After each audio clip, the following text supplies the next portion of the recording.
Mayor of the Town of Clayton, I'd like to call this Clayton Town Council meeting to order. I'd like to ask you to stand for the Pledge of Allegiance and remain standing for the invocation. I pledge allegiance to the flag of the United States of America and to the republic for which it stands, one nation, under God, indivisible, with liberty and justice for all. Let us pray. Most gracious and heavenly Father, we pause to give you thanks for the blessings of this day. And we ask, Lord, now that you be with us as we proceed with the business of Clayton. For it's in your great name we pray. Amen.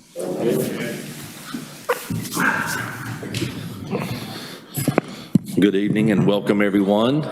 The next item on the agenda is the appointment of attorney.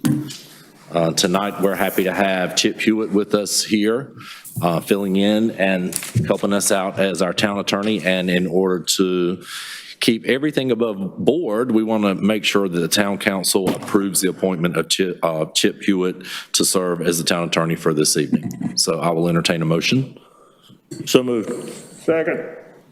We have a motion and a second. Is there further discussion? All in favor say aye. Aye. Opposed, like sign. Motion carries. Welcome, Chip. Thank you, Mayor. All right, are there any adjustments to the agenda? Mr. Mayor, I have one. In closed session, we'd like to take up a real property matter. That's 143-318.11A5, real property. So that'll be added to that closed session.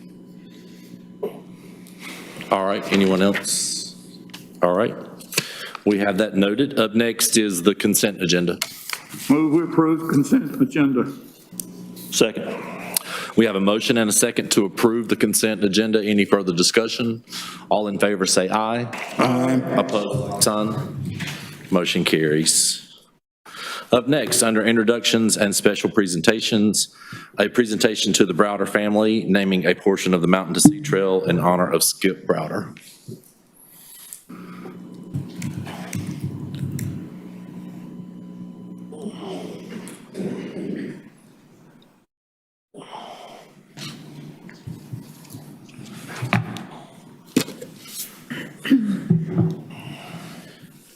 Thank you, Mr. Mayor. I just want to say on behalf of the Johnson County Planning Board, we'd like to thank you for, and the Planning Board, as a matter of fact, and the town as a whole for considering our request several months ago to name a portion of the Greenway after Skip. As I mentioned that in my presentation to the Planning Board, Skip meant the absolute world to us. I think he was a friend and a mentor to many of us on the Planning Board, and he did a great service to Johnson County in his time as chairman, and even more so in the way that he guided us to treat everyone with the utmost amount of fairness and respect.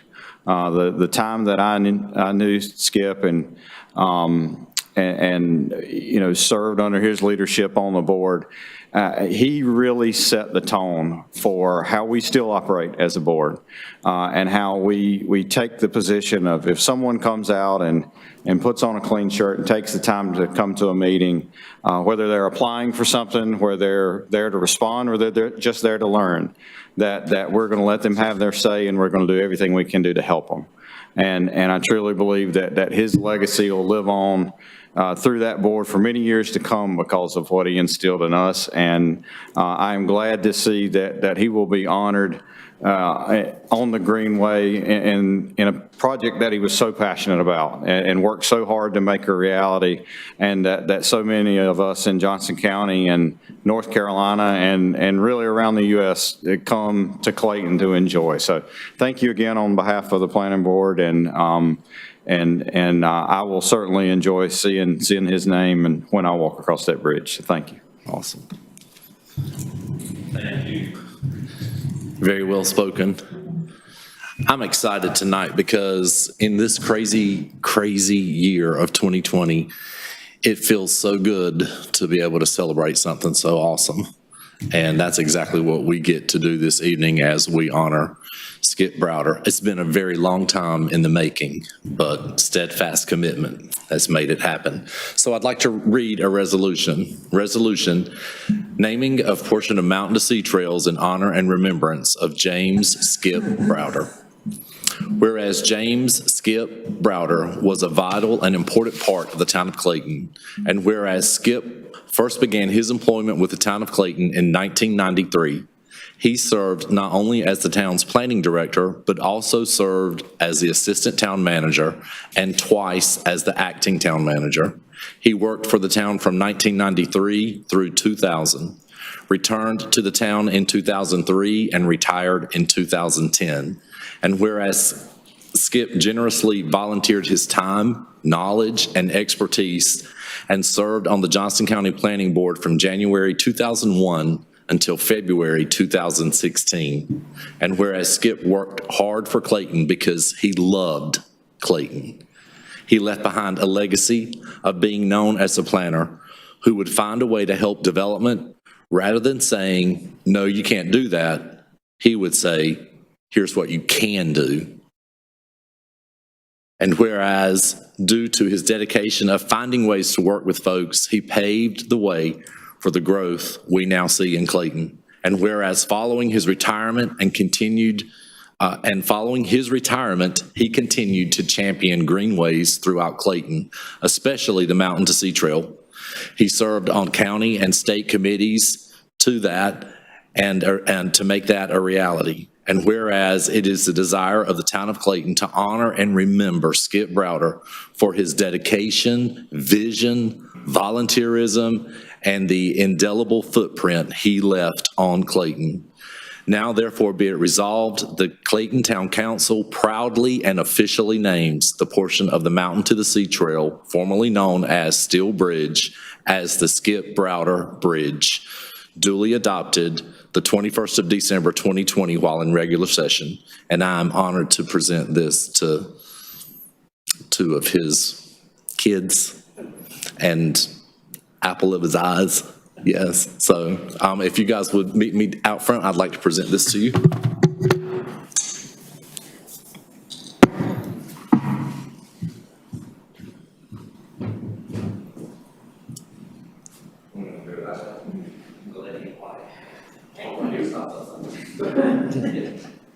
The pretty one in the middle. So if I have to calculate where to go to these two ways.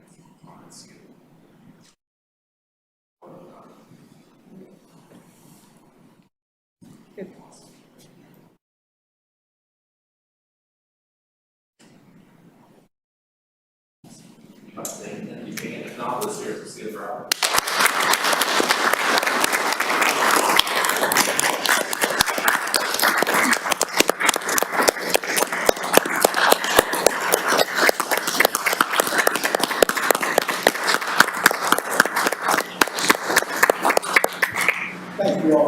Thank you. JD, you'd like to say a few words? I don't think I can follow that, Mr. Mayor. Oh, yeah, you can. From my standpoint, I met Skip about the time he came here. We both came here together, and just tell his family that he was more than a colleague and a friend, but he was really a mentor to me. And he inspired me to get my AICP, my certified planner. He inspired a couple of us to do it at the same time. And the thing that I would say, Skip, in addition to making the introductions to some key planners and showing me the resource materials and getting me certified, later on as I would go across this state and the other states, I would call Skip every once in a while when I had a hard problem. And there were some big cities I was working for and some small places. Skip was bigger than just Clayton or bigger than just Johnston County. But I would call and say, Skip, what do I do? And he would give me good advice, always good advice when I needed it. And I can tell you as the interim manager today, I still ask myself for these tough planning problems, what would Skip do? And so he will live on as long as I live on, and a lot of the people in this room, the people he touched, but truly a great man, and y'all have a whole lot to be proud of. So thank you. Absolutely.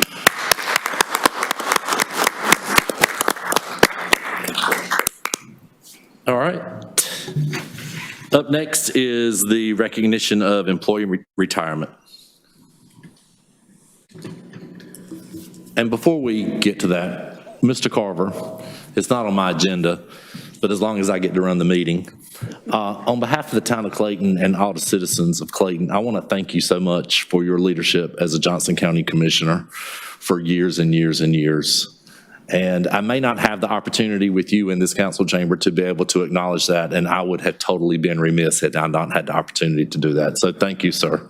You're very kind. Thank y'all. Merry Christmas.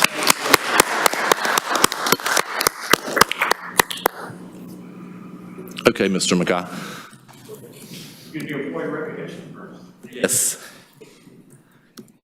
or the retirement. Recognition is first. Oh, I'm sorry. I can't see through my mask. Hold on. Let's see. Recognition of employees. Our presenter is Mr. Robert Yarborough. Sorry, Robert. That's okay.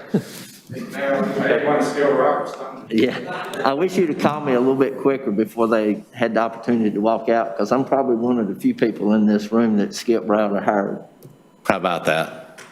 in 1994, shortly after he came here. Wow. He was an awesome person, and I really enjoyed working with him all those years.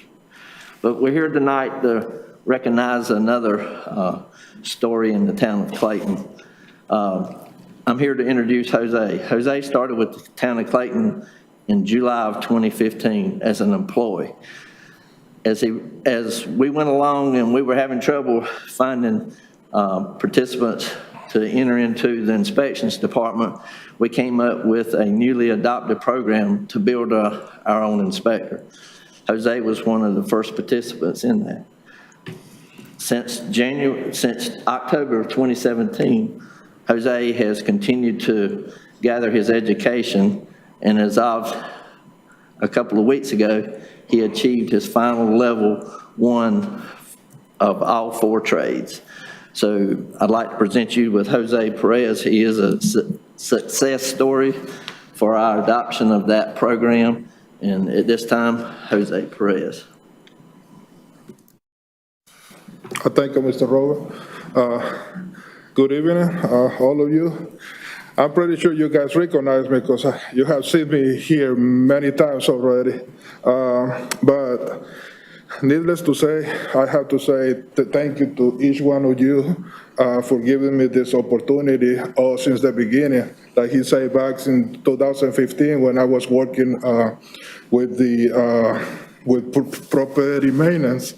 So, like I say, you guys give me the opportunity to become an inspector, and I'm here now to become an inspector level 2 and looking for an opportunity to become an inspector level 3. And again, this couldn't be possible without all you guys' help and Robert, Mr. Rich, and Mr. Simpson. He was the one that started this program. So again, thank you so much for everything. Well, congratulations to you. I think it really says a lot for your commitment and dedication to be able to go through that, because I know that can't be easy. I mean, if it were easy, we all go. It wasn't easy. It's not easy because you have to be on top of the books all the time, especially when you have kids. You have to give them time, but at the same time, you have to do what you need to do to be able to climb the ladder. And, I was very lucky to land on this town when all the opportunity that has been created for me. And again, I can't thank you guys enough for all the opportunities that you guys have gave me. Well, we were lucky to gain an employee like you, Jose. Thank you. Thank you so much. Congratulations. You guys have a good night.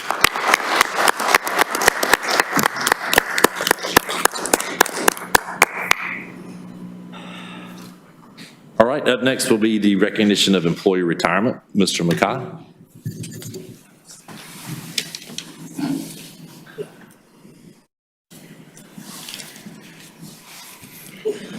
Good evening, Mayor, members of council. Tonight I have the honor of recognizing Johnny Stanley. Johnny came on board with the town back on December 15th of 2003, so he's got a little over 17 years of service. I've had the pleasure of working with Johnny for almost 12 years now, since I came on board back in 2009.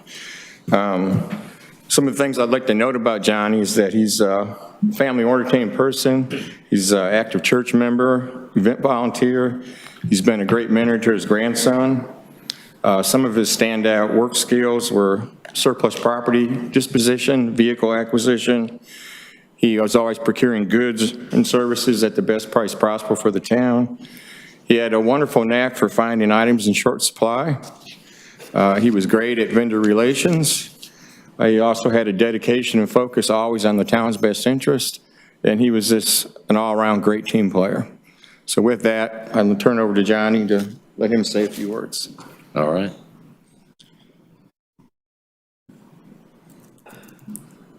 Good evening. Good evening. Tonight is bittersweet because, as Mr. McKay pointed out, it's 17 years and about a week since I started. It's probably somewhere around 16 years and about 11 months since I stood here addressing the council for starting with the town. And I'd like to say thank you to the town, to the council, for taking me on, putting me in the position, because it has been, there's been some very excellent moments. I've enjoyed the atmosphere, the meeting of the people, both internally and externally. I learned a long time ago that you can catch more flies with sugar and truth than you ever can with vinegar and a lie. And I make that statement in regards to the vendor relationship. It's a two-way street. They're in business to stay in business, and we're in business to serve the public, and we have to intermix. And when there was times that there was an error in billing that was, it could have been in our favor and ended up was sometimes because they would overlook it. They would thank me and warp the town for my honesty. I don't say that as a brag, I say that as a fact. And, you know, always getting 3 bids unless we were in a state of emergency. And trying to maintain and calculate everything out to a final price before you make a decision. Because the add-on charges can, a $10 item can go from a $10 item to a $12 item just because of add-ons, handling, shipping, packaging. And it was a learning curve. Thankful to have it. Thankful for all the opportunities to meet the vendors, because I could stand here all night and tell stories of meeting vendors and the stories that they had that interrelates to the town. But that's not why we're here tonight. The words, one of the probably the biggest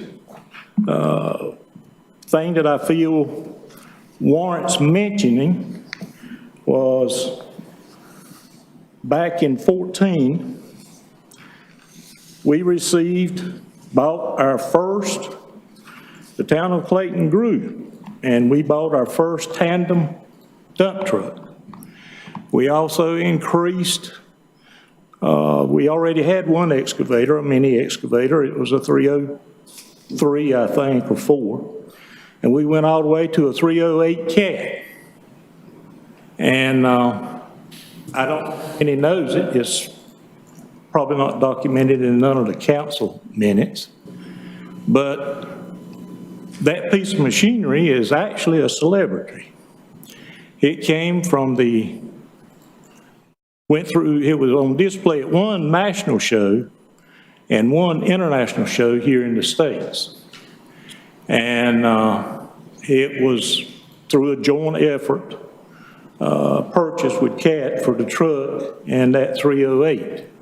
They wanted to make a presentation to the town because of 2 pieces at one time, plus the increase of the normal size of the equipment that the town was buying. And there is a Facebook post, that showed that presentation, and resulting from that, we were asked, did we want to be in the CAT publication of Governmental Solutions, which is a publication that goes all over the United States and up into Canada. Some articles were selected to go on international. I never heard if ours did or not, but the article talked about and was a stress and the emphasis that we had for collaboration of efforts amongst vendors, for sustainability, and for just interactions within agencies within the town and outsource vendors to come to the best package deal, if you will, for the town. And I thought that gave the town of Clayton some real positive publicity all across the nation. And I was glad to be part of it. Again, I thank the town, I thank the council for the opportunities that I've had here. Enjoyed working with the people, again, both internally and externally. Not saying that there's not been a few challenges, but I can remember as a kid, I didn't get every meal without a few challenges at my mama's table either. And so life has been good, and I'm thankful for the opportunity. Well, we are thankful for you, and we have a presentation, a retirement recognition that we'd like to present to you, and at this time, I'll read this. Retirement recognition. Whereas our life is like a book, and each completed milestone represents a chapter of our life. And whereas Johnny Stanley began his career with the town of Clayton on December 15th, 2003, and whereas Johnny Stanley has served the town of Clayton's purchasing agent, whereas Johnny Stanley has announced he will retire from the town of Clayton effective January 1st, 2021, thus completing his chapter with the town of Clayton. And whereas Johnny's dedication to our community and devotion to duty has had a valuable effect on the efficiency and morale of his colleagues, and we wish to extend to him our sincere appreciation for his outstanding performance of duty. And whereas he will be missed professionally, we extend our very best wishes for his continued success in the next chapter of his life, retirement. Duly proclaimed this 21st day of December 2020 while in regular session. Congratulations, Mr. Johnny Stanley.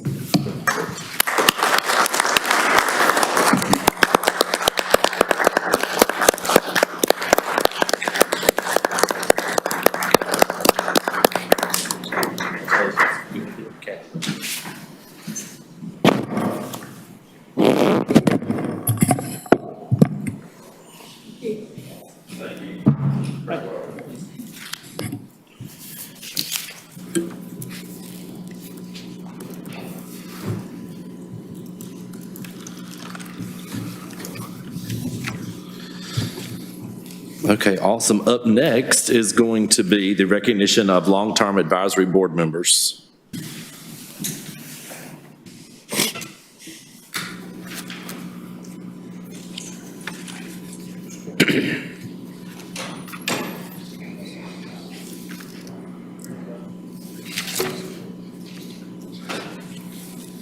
Good evening, Council. Haley Hogue, Senior Planner. So tonight we would like to recognize Mr. Frank Price for his years of service as a member of our planning board. He first joined planning board in 1994, so he's been serving Clayton for 26 years now as a volunteer. He also served as the board chair for a number of those years, and he's dedicated his time and his expertise to the town. And I know that he's been a great asset to the board over these years, and part of the reason why Clayton is where they are today. So we would like to say thank you to Mr. Price, and we'll miss him at planning board, of course, as he steps down from his position. Absolutely. Frank, would you like to say a few words? Just a few. You honored Skip tonight, and I'll just ditto what the interim manager said. I had the honor of being on the Board of Adjustment when Skip came. I knew Skip when he was at the city of Raleigh, and I was at DOT.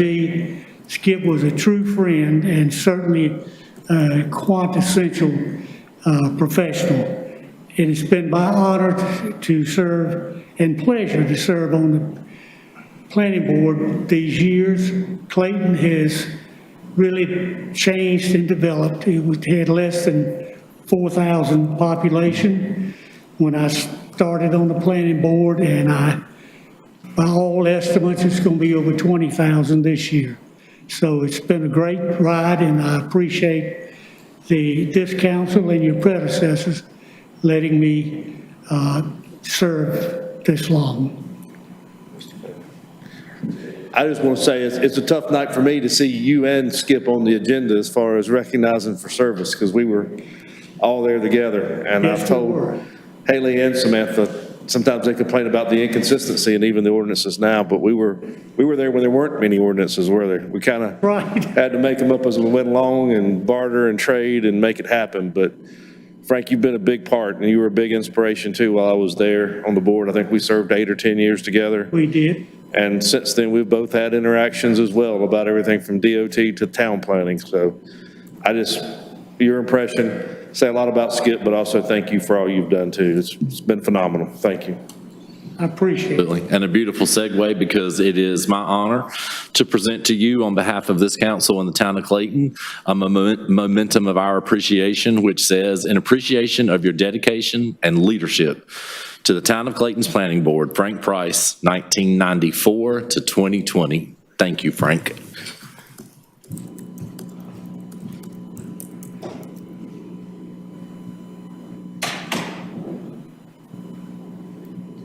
Kathy, right there.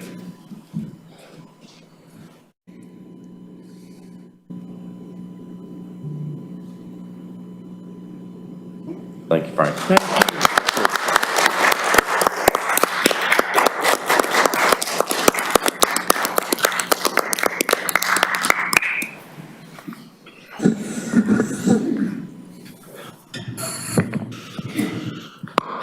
Council and Mayor, I'm Joy Garrettson, Library Director. I am here to recognize Bet Barber, who has been on the library board since 1991. So that's 29 good years of service. She's also one of our friends of the library. She does not like to be recognized for doing a lot of good, which is too bad because she does a lot of good. She is not just a supporter monetarily or with other small gifts, but with her presence. She is one of the most warm-hearted, best huggers you'll ever meet. If you get an opportunity to hug that woman, you need to do it. She's been through 3 library expansions since she started in 1991 on the board. She was a valuable voice for us even in 2018, 2019 when we were doing our services and space assessment for the library. She always reminds us why we're at the library and who we're trying to serve. She also, I'm sorry, I just lost my train of thought. She helps with all of our book sales. She's one of our Tuesday ladies. When we're open to the public, she comes in and sorts through books for the book sales. And she knows and cares for each of the staff members. And so I know why she's not here tonight, but I wish she was so she could see everybody and give you all a hug. So thank you. Awesome. I want to just state for the record that Bet Barber has been doing good works for a very, very, very long time. And it really goes back to when I was actually in this building as a 5th grader and she was teaching 5th grade.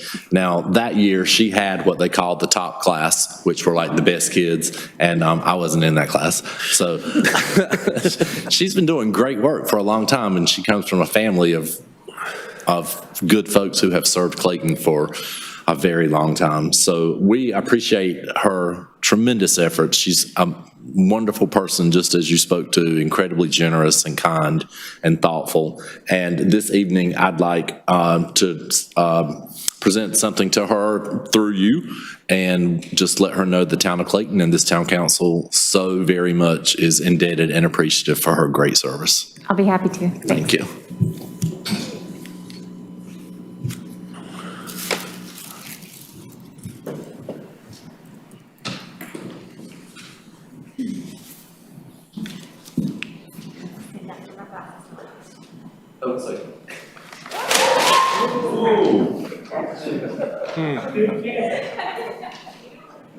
She did it that hard.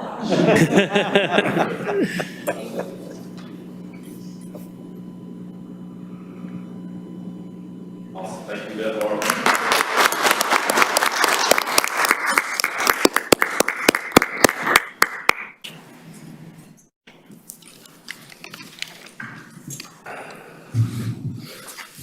So Frank, do you think you're going to write that book entitled Everything You Need to Know About Serving on a Planning Board? Put it in the library.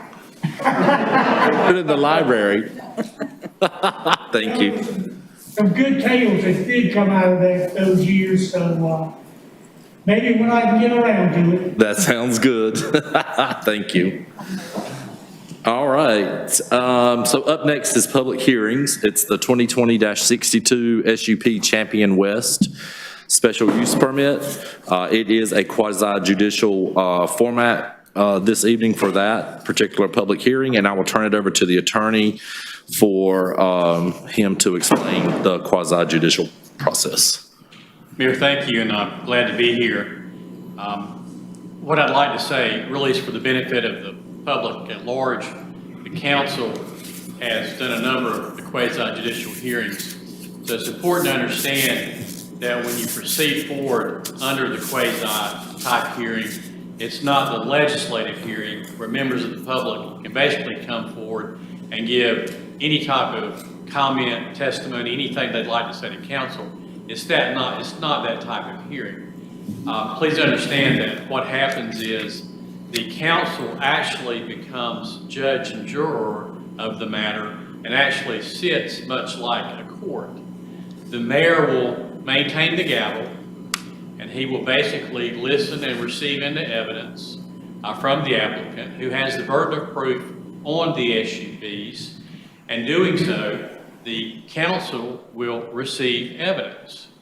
And once the evidence is received at that point, the council will proceed forward, close the hearing, and then deliberate. So after deliberation, they are called upon to receive or vote upon 4 findings of fact. And in each case, they must vote affirmatively for the findings of fact. And if they so choose, they will approve the SUP. If not, they will deny it. And there's really only 3 options: to approve it, deny it, or approve with special conditions. So that's what the council will deliberate here tonight. So if you do feel compelled to come forward to testify, understand that you'll be under oath. And your testimony, the evidence that you give to council, it must be substantial, material, and competent, which means it must be relevant. This is not the time to ask council questions. It is a time to give evidence as to whether or not you have something to offer to either approve or deny. Now, with that said, there can be rebuttal or opposition evidence, and they're given the same opportunity as the applicant, but they are treated the same way in that they must have evidence and sworn to testimony. So with that said, Mayor, I think it would be appropriate whenever you deem necessary to proceed forward with the quasi-hearing and have witnesses sworn on behalf of the applicant or anybody speaking in opposition. Anyone wishing to speak on this matter, please stand, and I'll turn it over to the clerk. Thank you. Anybody wishing to offer testimony, please raise your right hand. Do you solemnly affirm that the testimony you are about to give is true to the best of your knowledge and belief? Thank you. When you come up to offer your testimony, you'll find that there are 2 sign-in sheets. Please make sure you fill out the correct one. Thank you. And Mayor, for the record, for purposes of the record, we're now on the record, each witness please state your name and address so we know who to identify as to who's speaking. Yes, sir.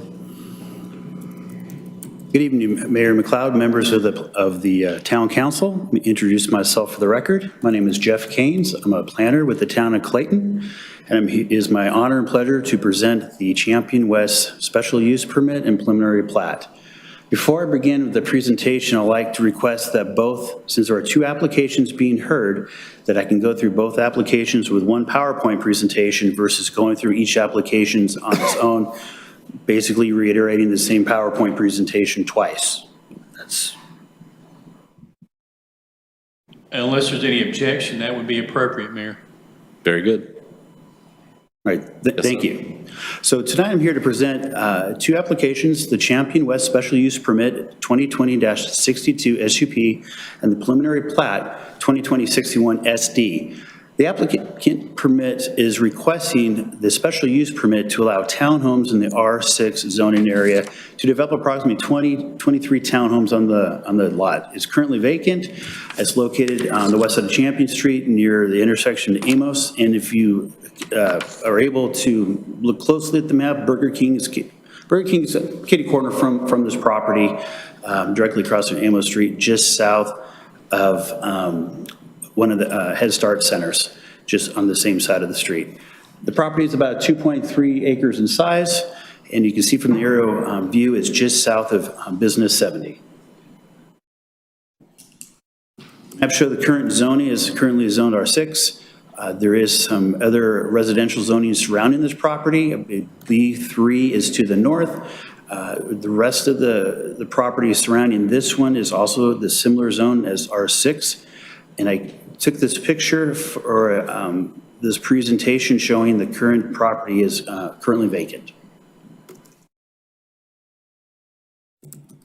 The applicant has proposed a number of setbacks, and I have the setbacks here. The required parking, they are over-parked according to the code. 46 parking spaces are required. They've provided 76.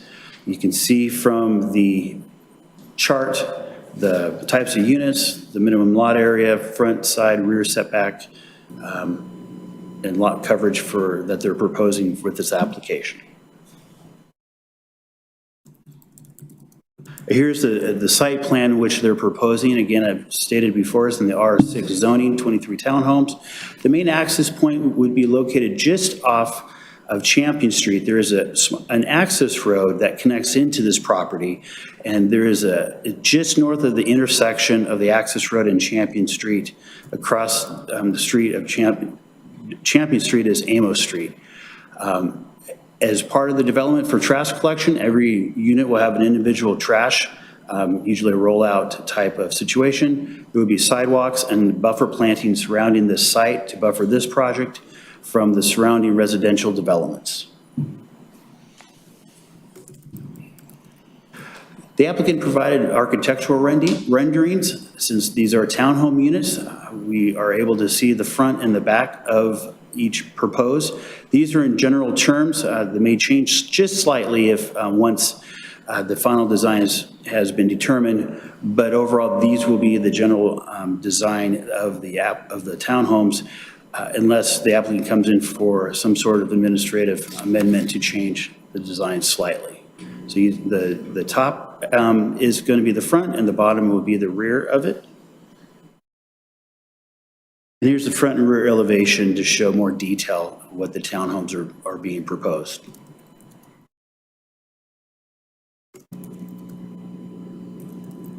And as staff, we take a closer look at the consistency to see if this project is consistent with future land uses.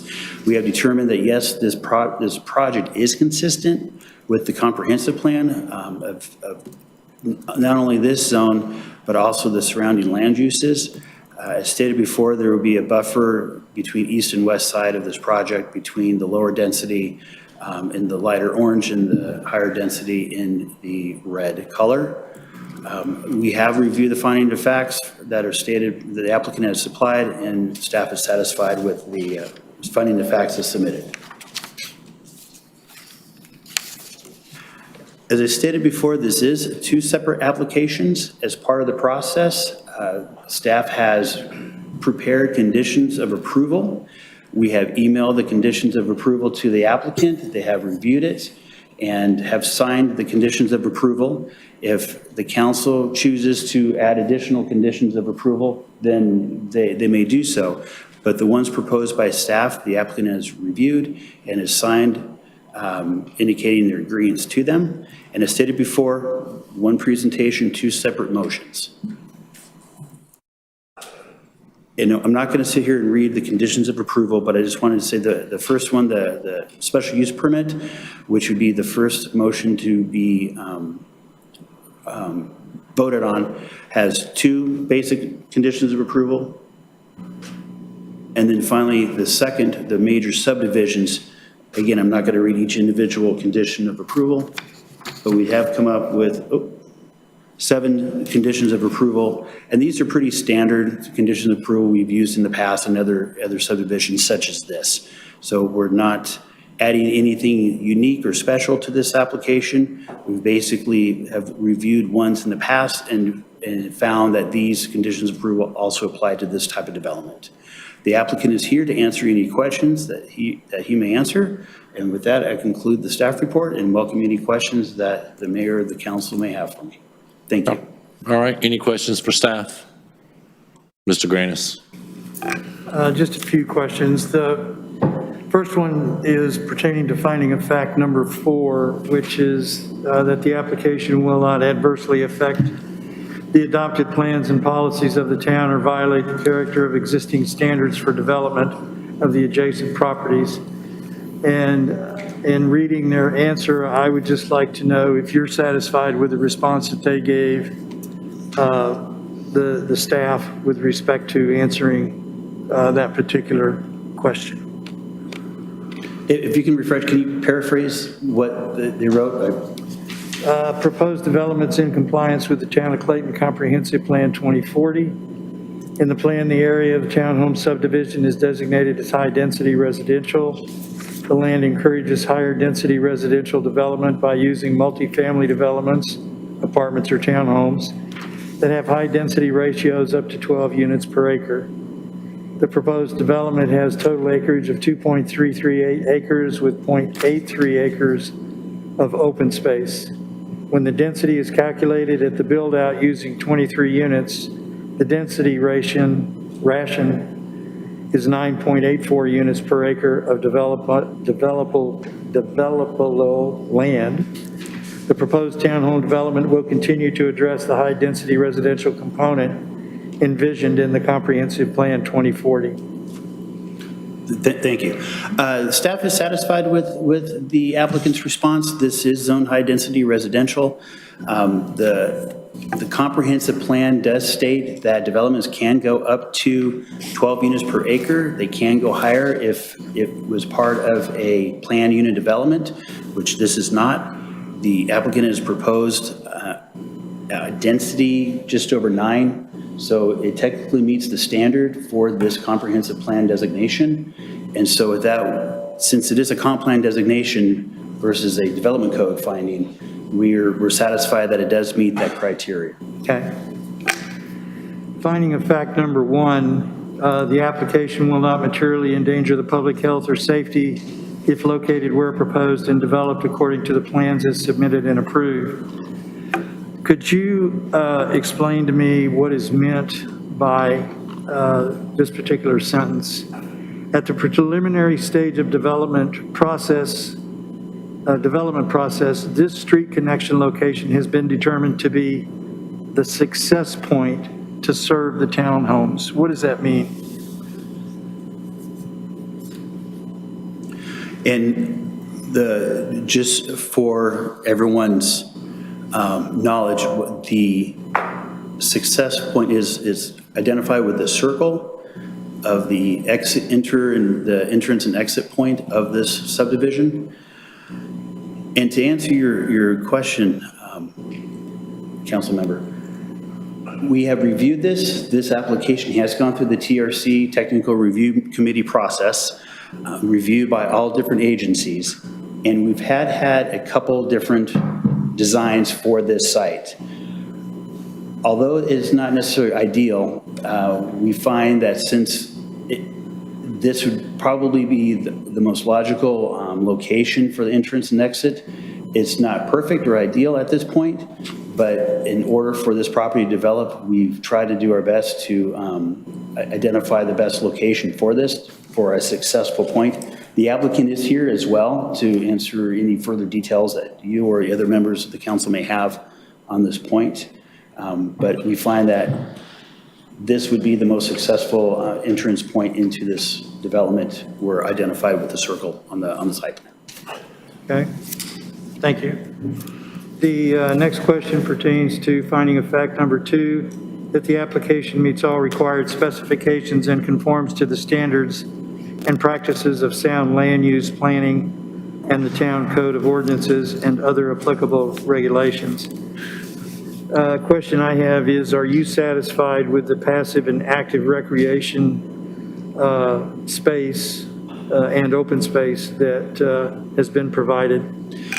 So the passive and active open spaces, it does meet code requirements for this criteria. I believe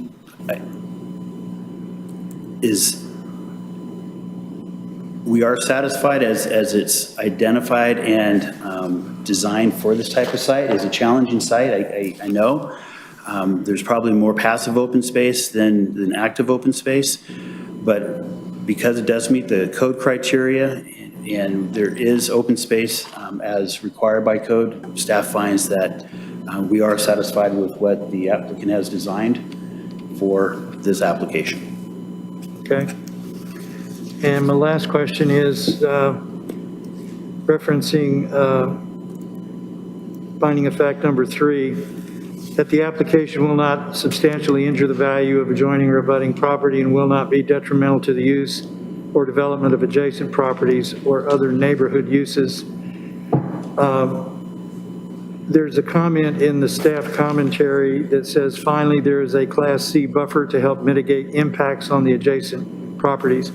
Could you please explain to us what Class C buffer is? Sure. A Class C buffer is a type of landscape buffer identified in the development code that in the development code we have types A, B, and C buffers. And the type A, 1, 2, and 3, B, 1, 2, 3, C, 1, 2, and 3.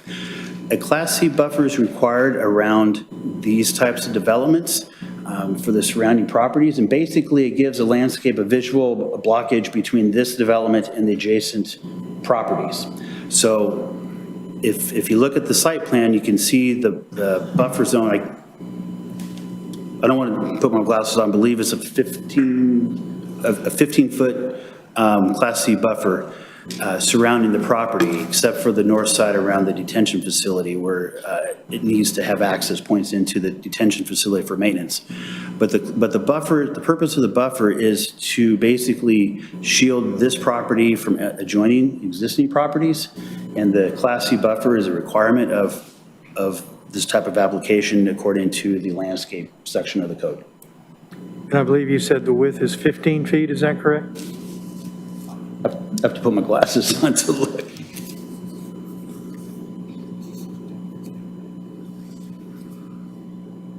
I'll have to double check, but I want to say it's either 10 or 15 feet, but I can double check and get back to you if you wish. There are standards though within our development code what a Class C buffer is, and a Class A, B, Class C 1, 2, and 3, and the number of plantings per 100 feet. And if the applicant do you know the buffer? Is it C? Do you know how big the buffer is? Is it 10, 15, 20 feet? The applicant's looking it up for, he has better eyesight than I do.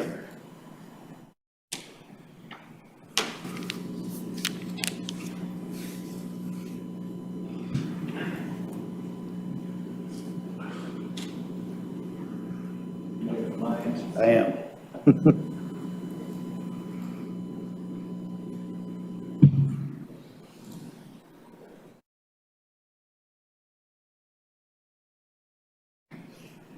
We have a Class A alternative one, which is 10 foot. That is along the Champion Street side, and we have required 5-foot perimeter screen around the entire property. Okay, so he mentioned Class A, but we're talking about Class C. correct. So Class A would be the requirement along Champion Street, and I'll double check to see if we need to condition it for a Class C. I might have written Class C in my findings. But Haley Hogue is going to come up here and chime in for a second, if that's okay, Mr. Mayor. Good evening, Council. Haley Hogue, Senior Planner.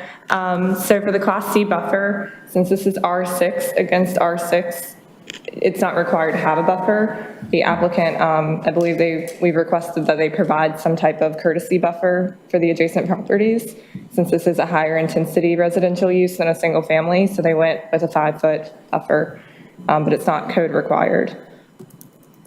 The Class C buffer would be required if this were R6 against RE, something like that. So I'm going to take it then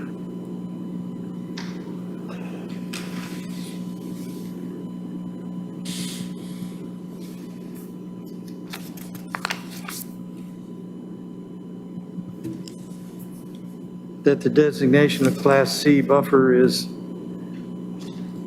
incorrect in the commentary? Is that fair to say? Yes, that was likely a typo in that case. Okay, so it should be Class A? For the courtesy buffer around the perimeter, it's not even Class A. They just did a 5-foot planting buffer. So that sentence shouldn't even be there? No, Okay? no, it should have probably just read buffer. So, just so I understand then, is there going to be a buffer between this property and the adjacent property? And if so, what will it be? There will be, the applicant stated a 5-foot buffer. It's not a code required buffer, but they are providing some plantings, and they can go into more detail about what type of trees and shrubs they'll be planting there. Okay, thank you. That's all I have, Mayor. All right, anyone else? Mr. Thompson? The parking area, and I'm referencing specifically on our conditions for the plat sheet. When we talk about the distribution of traffic, is this a named street, or is this a public vehicular area that's this, once you turn into this development? Is a named street? Is it going to be an actual town-maintained street, or is this considered a PVA, a public vehicular area? No, this should be considered a private street. It would be named, but it would be a private street owned and maintained by the HOA. Okay, and my other question was regarding that. I see that there's parking spaces allotted for each unit. Correct. Looks like it's an organized parking area. Is there parking allowed on the street against curbs or anywhere else, or is it the driveways, garages, and the parking spaces? So what they proposed here, and the applicant can hopefully go into more detail, they are proposing, I think, 3 parking spaces per unit, 1 in the garage and 2 in the driveway. Plus, there are guest parking on the south side of the development next to the one of the open space areas. I just want to make sure that we've got adequate access for emergency vehicles and such, so that we're not going to have it cluttered with a lot of curbside parking. And that, there's going to be adequate space in the driveways that the vehicles don't hang out in the street or cover the sidewalk. The setback from the garage to the edge of the sidewalk, I believe, is 25 feet. All right, I'm satisfied. Thank you. And my apologies on the typo, so we'll do better next time to catch those. So I do apologize for that. All right, any other questions? All right, thank you for the staff report. We'll now hear from the applicant.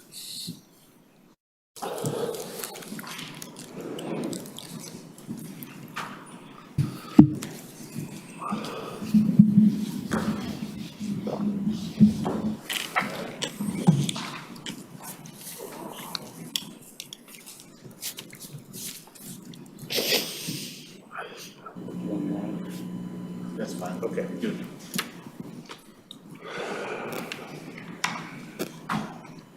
I'm gonna go ahead and sign my name because I will forget. It's fine.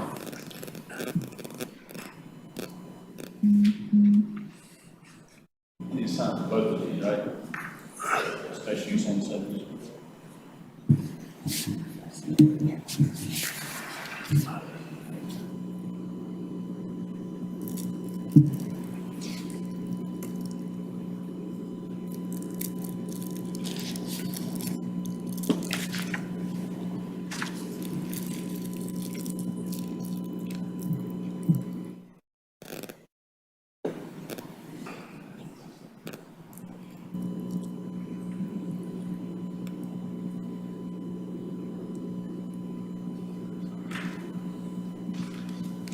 Please state name and address for the record.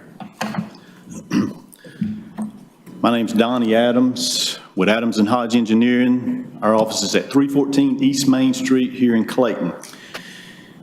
I am the engineer, my firm's engineer on this project. We did the planning, we did engineering. We will continue, should this get approved, to finish up our CDs as part of this process. First off, I wanted to apologize. It said print, and I did the very best I could, but it might not be that readable.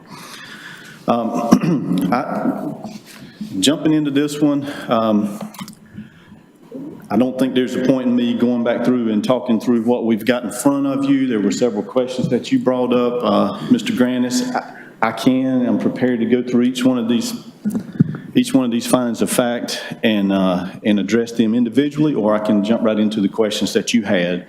I'm not sure what is most appropriate. I'm going to defer to counsel, legal counsel. If, as witness, what I would suggest is proceed to testify, and then if question arises, then we'll address the question as it comes up. Okay.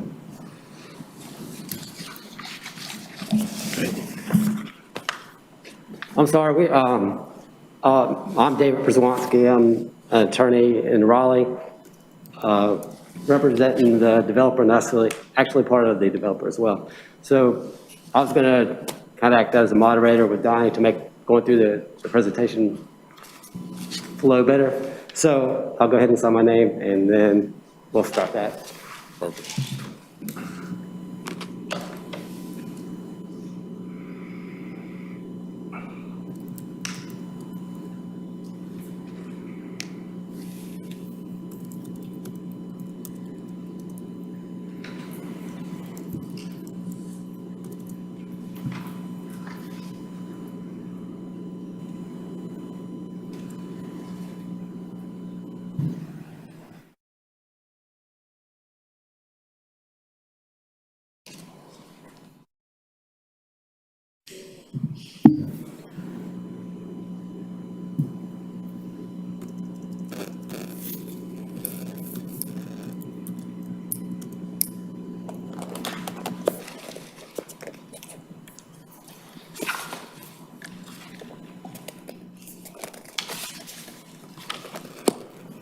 I've also written down Nathan Evans. He's the point man for the developing entity. I wrote his name down on the sheet already, so if he needs to talk, he's ready to go.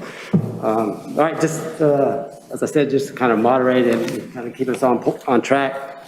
The findings of fact that need to be found, there's 4 for the special use application. The first one is that the application will not materially endanger the public health and safety if located where proposed and developed according to the plans as submitted for approval.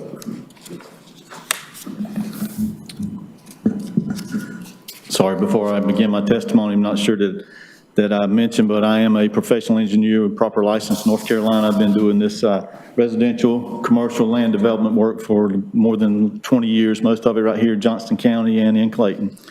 That being said, yes, this project will not materially endanger public health or safety.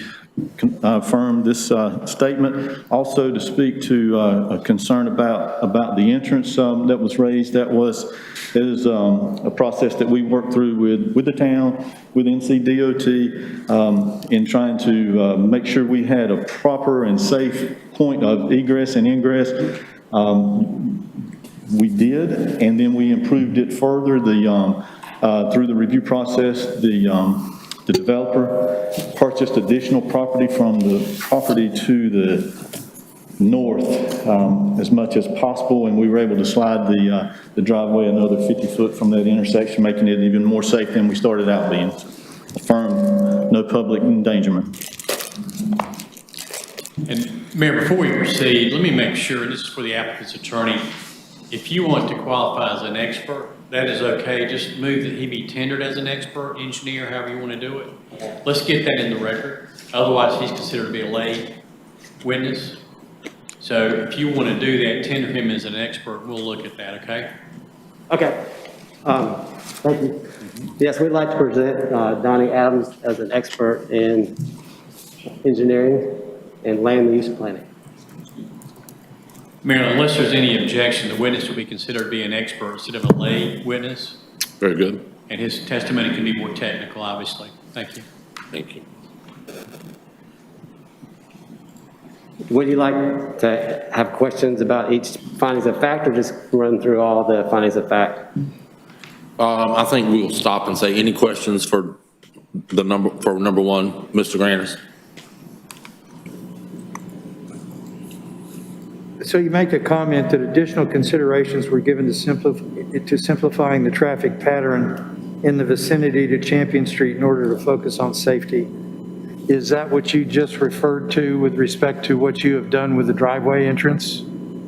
I think that that is an accurate and correct statement. I won't say 100% that that's exactly what I meant when I said that, because our plan has changed from the beginning. So in all honesty, that was part of our initial submittal. It is still valid and correct. We have continued to improve that and do believe that we have a proper and safe access point.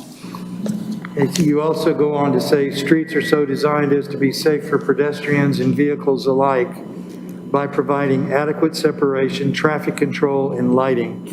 The public's health and welfare are further addressed by the townhome subdivision providing passive and active recreation opportunities off-site utilizing municipal recreation facilities via recreational assessment fees.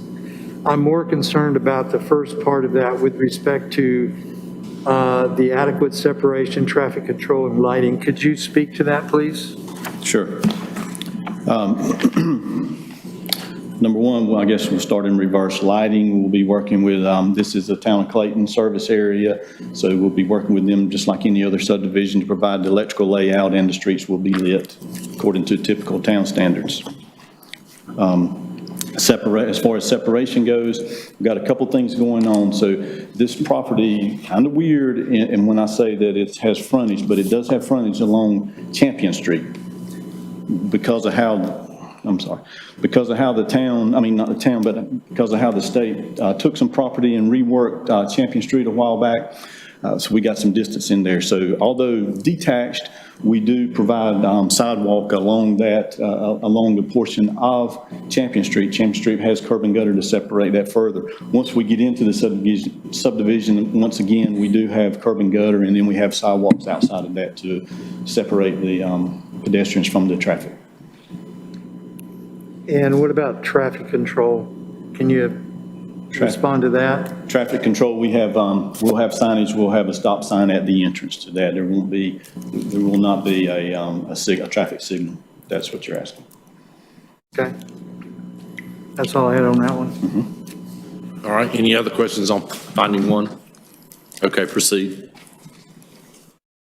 Okay, the second finding is that the application meets all required specifications and conforms to the standards and practices of sound land use planning and the town code of ordinances and other applicable regulations. Again, this application, I believe this application, in my professional opinion, meets the required specification, conforms to the town code. One of the things that I'll throw out there is, as the staff member Jeff mentioned, our project is in compliance as far as density goes with the Comp 2040 plan. And again, we continue to work through and meet the rest of the requirements as part of the UDO. Mr. Grandis. With respect to number 2, I'm really interested in having you show us where the passive and active recreation opportunities are through the open space.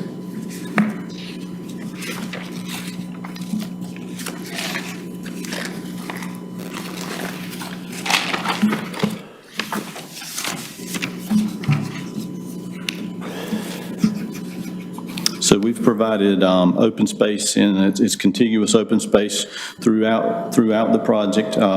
It starts up at the front with the buffer that was mentioned, continuing along the backs of the townhomes. There's a larger open space area behind the guest parking that was mentioned earlier. There's additional open space. So these are areas, these are passive open space. This is not active. We're not proposing any improvements beyond providing this access. We do understand that There are recreation fees associated with this development, understand that process. And then what we were saying is in the close proximity to downtown and all the other active opportunities that are around the town, we've given a good place to get on and off the public right away and to move forward and take access or take advantage of the proximity of those recreational opportunities. Just for looking at the plan, the areas that are they're not labeled anything, that's the open areas, correct? They are labeled on the plan as open space areas. But you have the townhomes on the far right side, and the area below that is the open area. That's the bulk of the open space And area. then there's some below the next row of townhomes. That's correct. And then the next row of townhomes.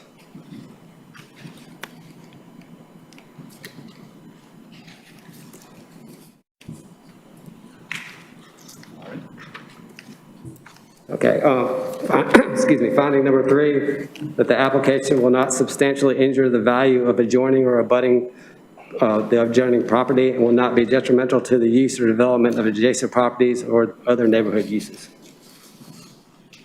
I'm not sure whether I'm appropriate to respond to this as far as mentioning property values, not an area of my expertise. However, the applicant reached out to a real estate expert to get a report on understanding the values of the property around it and their professional opinion of the impact, and that was provided to staff, which I'm hoping that was shared with you guys as part of your package. All right, questions or comments? Did you guys get that letter? Can you repeat that? Was the letter submitted in the application package that was provided to you? Yes, it was Yes. included in the agenda. Okay, great. I will follow that up. That was property value, but as far as orderly development, doing anything that would hinder the development of properties around it, no, this development is set up properly and does not impact the adjacent properties. Furthermore, we do have in addition to the statement from the real estate professional, we do have a statement that we're happy to share in writing. The person could not come forward tonight to share their support, but the adjacent property owner to the north has expressed complete support for this project. Any questions or comments?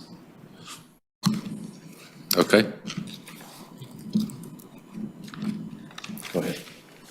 Would you like us to provide the letter from the adjacent property owner? I'm sorry, I couldn't hear you. Would you like us to provide the letter from the adjacent property owner? I believe it'd be hearsay and probably not admissible, okay? That's right. I agree. Finding of fact number 4, that the application will not adversely affect the adopted plans and policies of the town or violate the character of existing standards for development of the adjacent properties.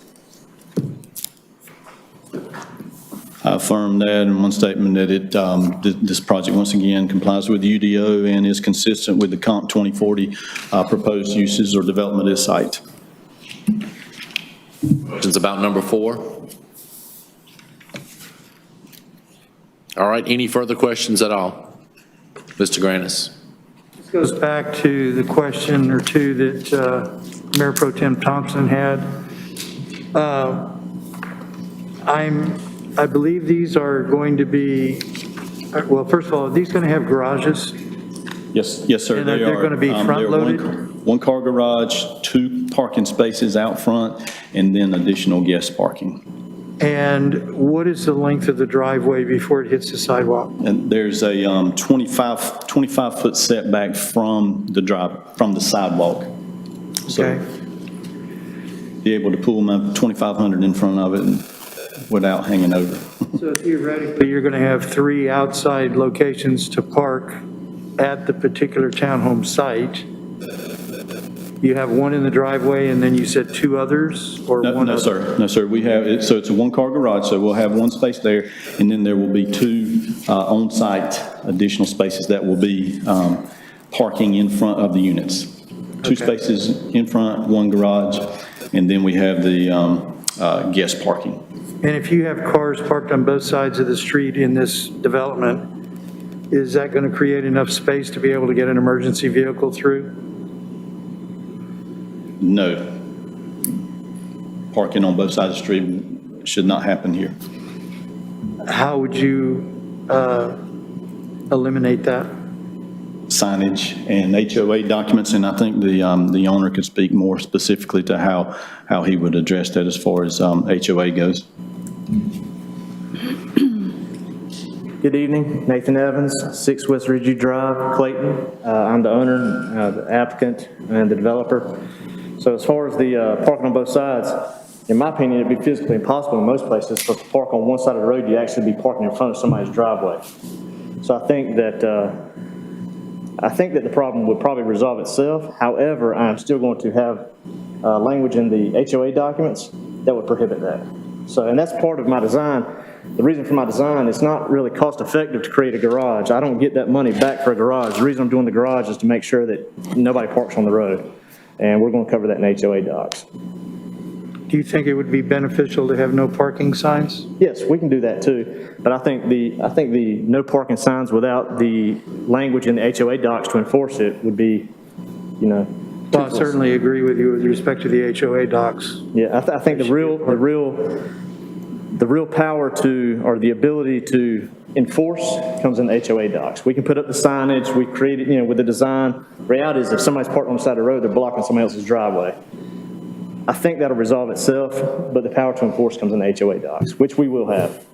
Well, and it would seem because you have quite a bit of additional parking spaces, almost double what is required, that you would see very limited, if at all, any parking on the streets. Think and hope, but I plan on people, being people. Yeah. So, I created, I'm putting the garages in. Hopefully, more people use those for parking rather than storage. I made sure that my driveways were plenty wide enough so that people could park a F-250 if they wanted to, or 3 smaller cars. We will have our HOA docs, and then I still created additional parking, hopefully to head that off at the pass and make it become a non-issue. Should it become an issue, then we will step in with HOA docs. Okay. I want my neighborhood, all my neighborhoods, when I ride through them 10, 15 years from now, I want to still feel good about it, and I'm going to do whatever I can to feel good about it 15 years from now. Well, would you have any qualms if we were to add a condition to include no parking signs? No, not at all. And also ensure that the HOA documentation stipulates no parking on streets? Happy to do it. Okay. Anything That's all I else? have, Mayor. All right, any other questions or comments for the applicant? All right, thank you. Anyone? Here, Mr. Mayor, can I say one thing real If you fast? step into that microphone so I can hear you, you can say Yes, sir. anything you want to. So I know I can't submit the letter from my neighbor, but the folks that own the property to the north of me is a Head Start. Johnston County Lee Community Action, Head Start. So Ms. Watson's the executive director, and I work with her a lot. Great people. My new service point, what's the term, success point? So originally that wasn't my property. My property, and I had frontage, and we went through TRC, and Mr. Joshua Baird, he said, hey, you've got access, and it'll probably go through, but I'd like a lot more if it was over here. So I worked with the Head Start folks to acquire some of their land, which enabled us to move our access point to the north, and then also I did a lot of improvements to their building and some cash and all that. I do have a letter from Ms. Watson approving it, and I know I can't submit the letter, but I'm here to tell you, I hope it demonstrates, I really try to work with my neighbors to the degree I can. So I don't, I try to meet as many neighbors as I can beforehand and make sure, I don't want to hear about problems in this meeting. I want to hear about them beforehand, so hopefully I can make them as comfortable as I can. So although I can't give you this letter in my back pocket, I can tell you, Ms. Watson, my neighbor, is 100% on board with what we're doing, and she's a fan. So you might not be able to even hear that. All right, thank you. Yeah. All right, anyone wish to speak in opposition? No one wishing to speak in opposition, there's no need for rebuttal, and we will turn it over to the council for deliberation and discussion. Questions or comments, concerns?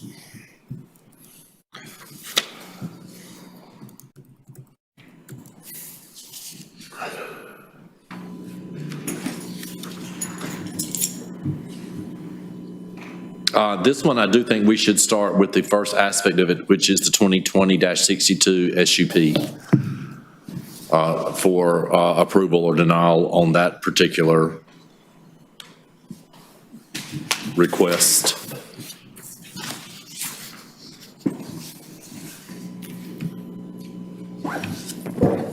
Mr. Thompson. Mr. Mayor, after considering the competent material and substantial evidence presented, including the application and materials of record, I move to approve with conditions 2020-62-SUP Champion West special use permit, and I base that on our significant deliberation on findings of fact. Okay. Second.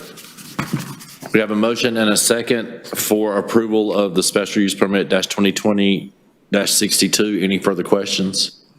All in favor, say aye. Aye. Opposed, like sign. Motion carries unanimously. All right, now as to the second request, the 2020-61 subdivision Champion West.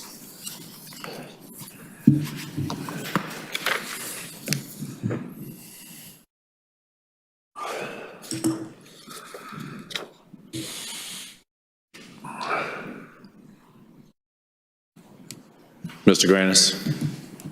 Mr. Mayor, after considering competent material and substantial evidence presented, including the application and material of record, I move to approve preliminary subdivision plat application 2020-61-SD Champion West. And if this is approved, the applicant meets this finding subject to the following conditions, which are stated in the agenda packet, with the inclusion of one additional condition, which would be for adding no parking signs on streets, and also mandating no street parking in the HOA documentation. Second. We have a motion and a second for the approval of the application number 2020-62. No, I'm sorry. I'm reading the wrong one. Application number 2020-61 SD Champion West. Is there any further discussion? All in favor say aye. Aye. Opposed, like sign. Motion carries unanimously. All right, thank you all very much. Mr. Mayor. And we're going to take... May I say one thing? Now that's approved. I didn't want to say this beforehand because I didn't want to come across as pandering, but I just want to thank you all for being here. I really do. It doesn't go unnoticed in these times, no matter what your thought process is on mask or no mask or whatever. The reality is you don't have to be here. Y'all could cancel it or postpone it or do whatever. But the fact that you all come here, staff, councilman, Mr. Mayor, all of you, it enables me to continue doing my job, and my employees keep their jobs. The companies that rely on my company get to keep going. It really means a lot. And I didn't want to say it beforehand, but I really, really, really do thank you. I really thank you all, staff and members, for being here. I really do. That's very kind of you. Thank you. Merry Christmas. All right, we're going to take a 10-minute break.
Back to order. The next item under old business is the town hall parking lot, the electrical information update.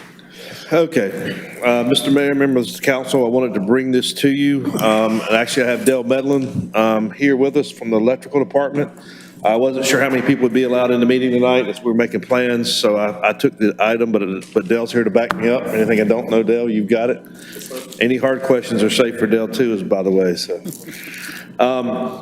We talked about this before, but as everybody can see, we've got overhead power lines that will dissect our new $670,000 parking lot enhancement.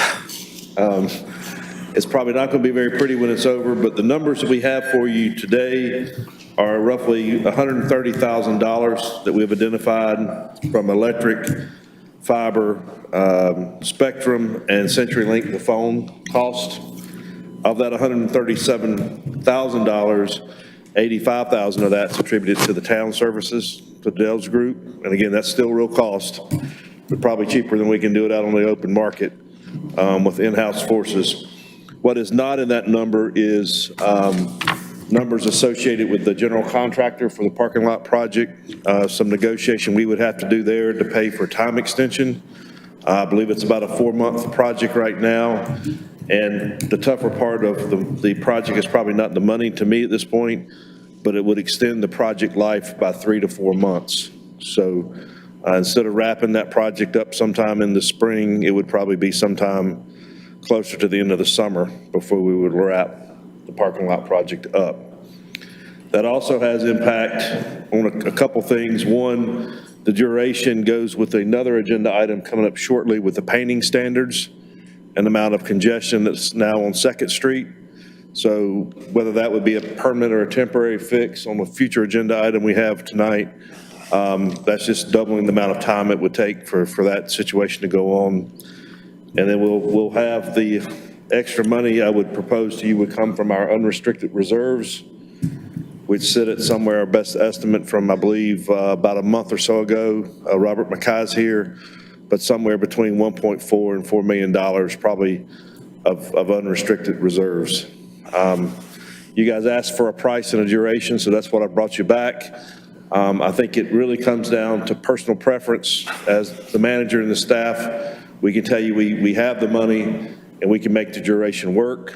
If you ask me my opinion, I would like to see it underground, but again, that is the decision of this council. So I'll leave it to you guys for debate tonight or a decision in January. We would like to have a decision sooner than later, I would say, because we do need to talk to the general contractor as well as to get Dell's forces mobilized to make that happen.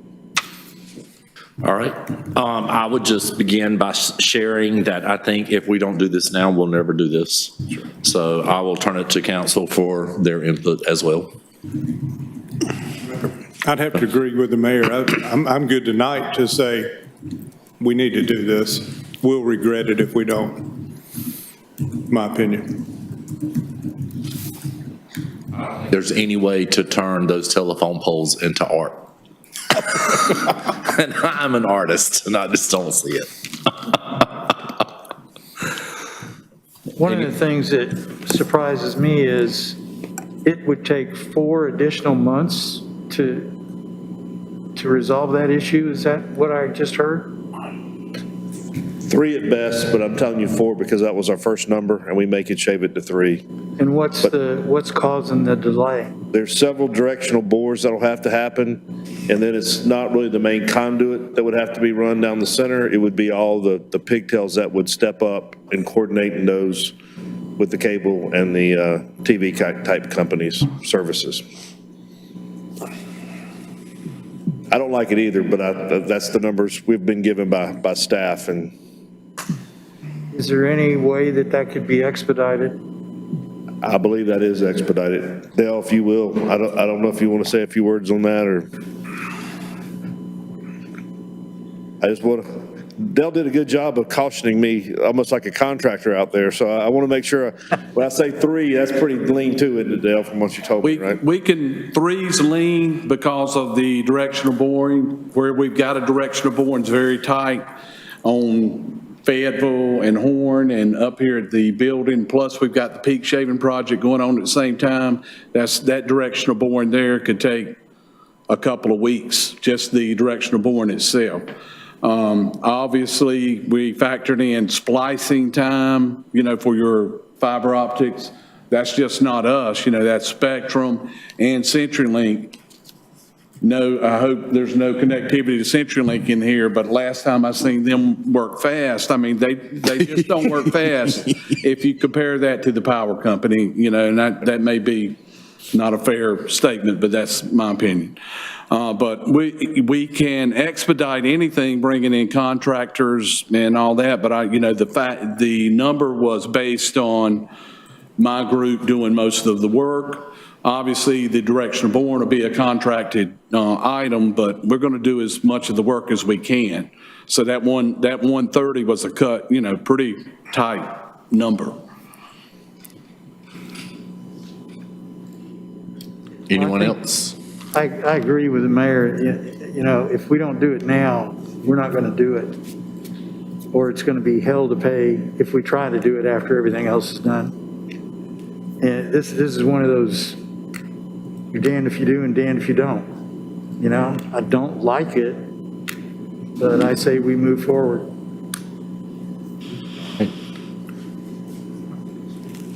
So I will entertain a motion to authorize the staff to proceed with the assessment. Councilman Holder.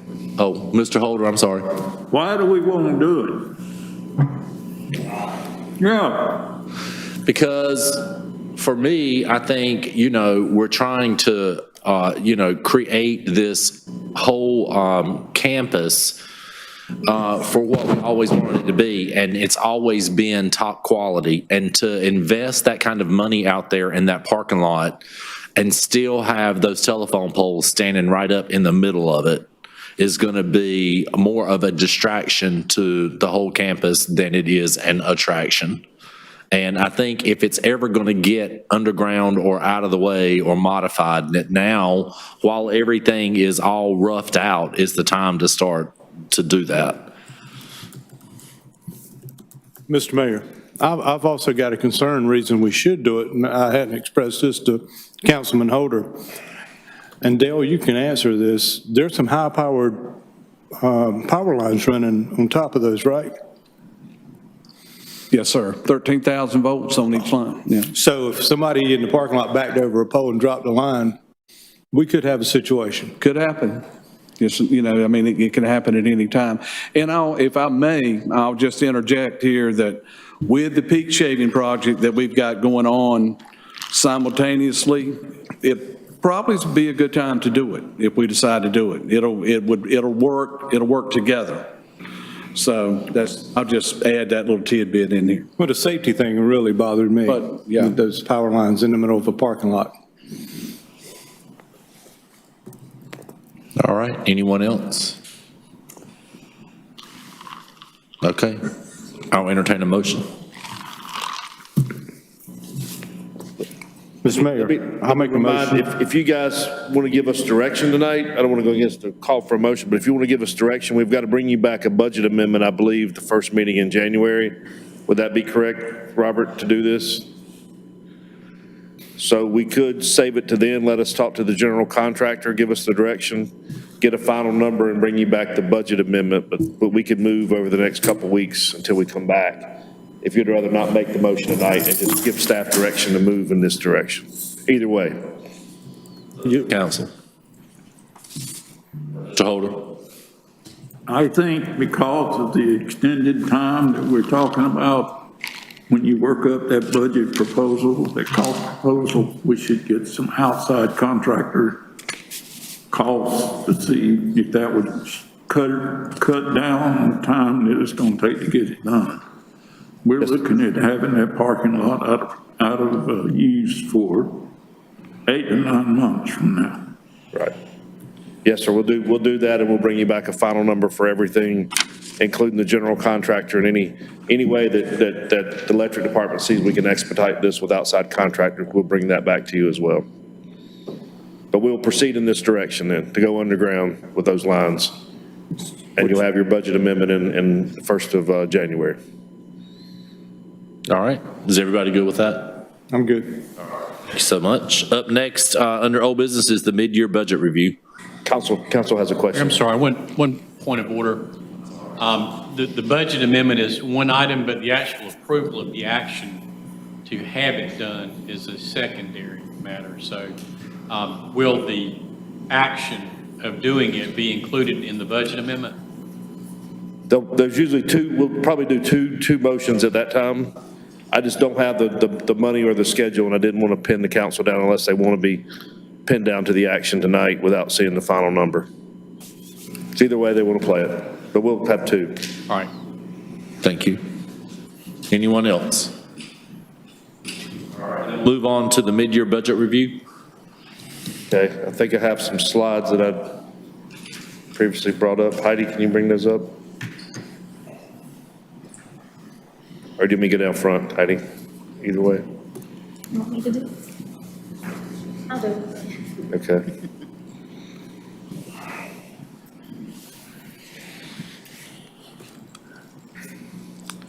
Okay, as a little background as she brings this up, and I think we had me and Rich here again because I wasn't sure if Robert was going to be here tonight, but I want to give a lot of credit to Robert for the hard work he did. We started this probably a little over a month ago, and with a kickoff meeting, me, Robert, and Rich, and then Robert and I have met with all the department heads to do this mid-year update, and then Roberts went back and cranked the numbers, and then me and Rich and Robert met once again as town manager, deputy town manager, and finance director to go through to bring you this. As a reminder to the public, this was part of the budget approval process this year, and so one of the things we said is we wanted to slow or restrain spending in the first half of the year due to COVID and other uncertainties that we've laid out, and then bring back to council at a mid-year for a mid-year budget review of where we are and where we're going. So if the first slide comes up. Thank you, Heidi. The good news is, as we've looked at our budget, we're forecasting at least, our worst case standard is about $445,000 in the good, not in the bad. This also does not touch our 30% of budget reserves that you guys have as policy, nor does it touch our roughly 1.5 to 4 million of unrestricted reserves. Caution everybody that unrestricted reserves do move around as money comes in and out, but we've estimated that relative number for you on 2 occasions, so we feel pretty good about that number. I will say all the caveats here to say that we still remain with long-term capital project challenges in our general fund and all our enterprises at this point. So despite those numbers seeming good to the public, we are in a very financial performance standards with the big wastewater treatment plant, with other facility upgrades, with our parks bond and other things. We remain very tight on that spending. We also remain challenged on our operation and management maintenance type functions because we are adding facilities and equipment and still coming up with a better way to look at our asset management planning as far as the operational type staff that we need long-term to maintain those facilities. I'll cite things like the trail program. We're adding a whole lot of trails in our system, and we probably are not adding enough equipment or people to maintain those trails, or even things you may not think about like extra police officers to also patrol those trails as we add miles and miles of new trails in. So trails are a good thing. I don't want to say that. It's just they come with the O&M expense. That's not obvious sometimes. And then we're still doing a lot of stuff by paper, and we're trying to get away from that. But we have foregone some advancements in technologies, and I would say more integration of technologies. We've got a lot of electronic systems, but they tend to stand alone and not be well integrated. So just cautions to what I think are an overall good news for the budget so far as a mid-year review. Next slide, Heidi. So these are the 8 key assumptions in your budget as far as revenue. Some of these have panned out to be true, like our ad valorem tax. From all indications of what we see, we believe we'll still continue on the same rate of ad valorem tax collection. We've played with this with 2 models, but we think that's good news. We have seen our sales tax revenue be a pleasant surprise. It's up anywhere from 15 to 20% of what we've seen year over year. And because we restrained it in the budget, it's up to over 40% of what the budget assumed. Now, don't get too excited when we say 15 or 20% above year over year. That's maybe 75 to 100,000 a month. So out of a $34 million general fund, that's real money. That adds up to $1 million or more, but it's not tens of millions of dollars. So that is good news. Other bad news are things like our investment earnings are basically non-existent. I think all the long-term safe bets you've got are basically at zero right now as far as their return.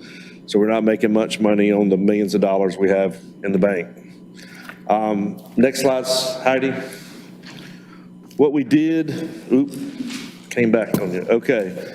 So our best case scenario looked like this, and there's two numbers here to look at in the green box. There's the first one, which is $1.5 million.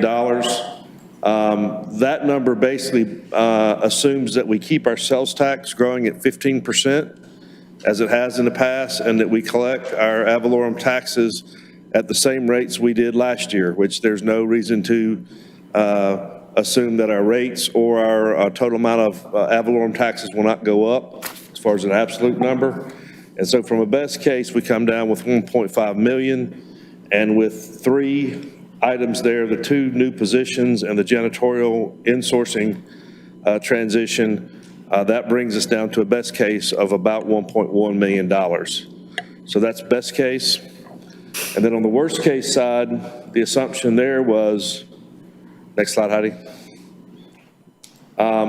Again, we come down with $844,000 in the green box at the top right, kind of from the bottom line. The three things we're offering you to consider tonight would deduct that to about $445,000, which is what I gave you on the summary slide. The big difference here is that we took our sales tax money and made it match last year's for the rest of the year. So no 15% growth. The assumption here is if the state government restrains sales tax revenue, they won't restrain it more than our rate that we had last year. So they would take our growth away from us or defer it, but they wouldn't take any more than that in the short term. So remember, this is just for the last 6 months of the fiscal year. So those are the way we looked at best case and worst case scenarios. Next slide, Heidi. So some key adjustments and modifications that we did. We took a hard look, and this is not what government or big business likes to do, because once you get your budget, nobody wants to give it away or give it back. But what we did do with all our departments was to sit down and say, tell us honestly what projects or activities you cannot reasonably execute this year. And we used that as the first step in our budget process for next year. If we remember, we rolled over about 1.5 million in all funds from last year to this year. And that's because some stuff got stacked up and didn't get to because of COVID. What we're trying to do this year is say, let's be realistic with what we can get to and go ahead and defer that. And so what we've done is use that money to start building next year's budget. Because we think the worst thing that could happen if we get to May, have y'all approve a budget, and then come up and say, oh, here's some things we didn't get to, and here's another $1 or $1.5 million again to add to next year's budget. So we're trying to true the budget up as good as we can to make it work to the end of June. We have eliminated some items in the current budget, and that's just from being through the fiscal year and doing some evaluations. There was a few like technology projects and stuff that we didn't think were well integrated, so we have deferred those. Not a lot of money, but we're hundreds of thousands of dollars. That helps. And then we've also added some items that we thought we needed. One was, as I've mentioned earlier in the year, just looking at what we've got to do with the $120 million water reclamation facility, our current financial system, which is kind of, I guess, resource constrained as far as how we manage it. We're winning awards for accounting, but we're going to double or triple our throughput through it. One of the things we've found is that we really need what we'll call Johnny's old position to be another level, almost two things to replace Johnny. One is a true contract administrator so that we can review contracts, warranties, and whatnot without having to go to legal counsel every time and reinventing the wheel every time. So we've got a true person that once we set a template up with legal counsel that we don't always have to review and recreate the wheel. We also have some things we're seeing in the financial process where we can really do a better job of how we're managing our in-house accounts, our P cards, all that type of money, which we probably, as we've grown, we need to do a little bit better job of that as well now. So that's all good. A couple things that we do have in the budget, and this is in the good part, the $445,000. We've also added 2 business analysts. One is in the manager's office, which would probably go manager or finance, but to help us do business cases and our financial forecasting. Because we've got some financial forecasting, electric, water, sewer, general fund, CIP management, but we got no excess capacity to really keep up with those models. So we're falling behind and we're being very reactive in a lot of ways.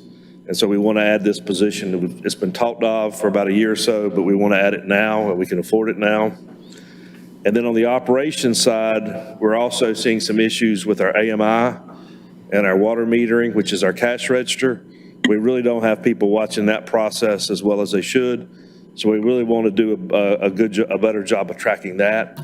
If this council will remember, we ran into some permitting problems because our water use is so high and unexpected that we about lost our ability to issue new certificates of occupancy. So this would be one of the things to stop gap that measure. And finally, just like the problems we've found in this building, we have 3 buildings that are now crossing 10 years old, and this building, which is crossing 20. While we have a good asset management plan for pump stations and water and wastewater facilities, and now we've done it for pavements. I didn't bring that to you. We've got a nice plan of red, green, and yellow type areas for pavements. We don't have anything for our buildings and facilities. So we've got a little $50,000 study that we've added into the good numbers here to make sure that gets done so these facilities are not forgotten about as we go into next year's budget. We've also taken some cost hits. We thought, I'll just tell you on the AMI project, that's a $5 million budget. We've now concluded it's probably closer to about a $5.7 million project. We have messed around with that. I say messed around, but we have tried to push that back into the current $5 million bag, and there's no way to get a $6 million worth of AMI project into a $5 million bag. So we're taking that hit now, as we should, before next fiscal year in our water and sewer and our electrical enterprises. And then we've also adjusted our revenue projections for things like cultural arts and parks and rec. Just to give you the bad news there, that what we're doing, cultural arts had about $125,000 in the budget for revenue for this year. They're probably not going to come out of that. We've pulled that down to $25,000. So we've not laid anybody off. We've kept people here to keep the program together. I think they've done a phenomenal job with some of the live streaming they've done and the way they've helped us out with the COVID stuff. But we just have to be realistic about the revenue projections. The same thing with Parks and Rec. We do about close to $250,000 in our summer camps. Now that is staffed with a lot of part-time people. So we're not exactly losing $250 off the budget, but we are losing 10 or 20% there. So we have tried to take a realistic adjustment of revenues and expenses like in our summer camp programs and stuff that we offer. JD? Yes, sir. With respect to the contract administrator, is that person going to be able to handle that aspect of the job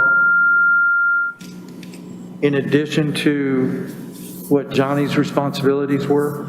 Yeah, it's actually, you can look at it either way. We're either souping up Johnny's position a little bit, or we're taking Johnny's position down to a buyer, but it becomes 2 positions. And for this presentation, I assume Johnny's is more the purchasing agent buyer, and this is the more true contract administrator that's working with our legal counsel on contracts and warranties and POs and insurance and all the things that we're really not covering as well as we should right now.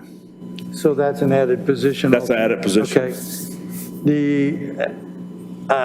I think you would be remiss if you were not going to add the business analysts. And when I look at those 3 things, what that really tells me is that we're experiencing growing pains that are requiring those types of individuals to get us to the next level. Yes, sir. And so it's kind of a new animal for us because of the growth, but I like the idea that we're looking at stuff like this now rather than until we get way into it. Because I think it'd be like closing the gate after the horse is out. So I like what you're doing there. Thank you. And I want to add, because I didn't say it and you remind me, Councilman Grannis, the interesting thing about COVID is everybody thought COVID would shut us down. And so even with our staffing plans, and we geared down. My friends like at Julie Wilsey that runs the Wilmington Airport, they went to the on and off because their through volume dropped to like 25% of what it originally was.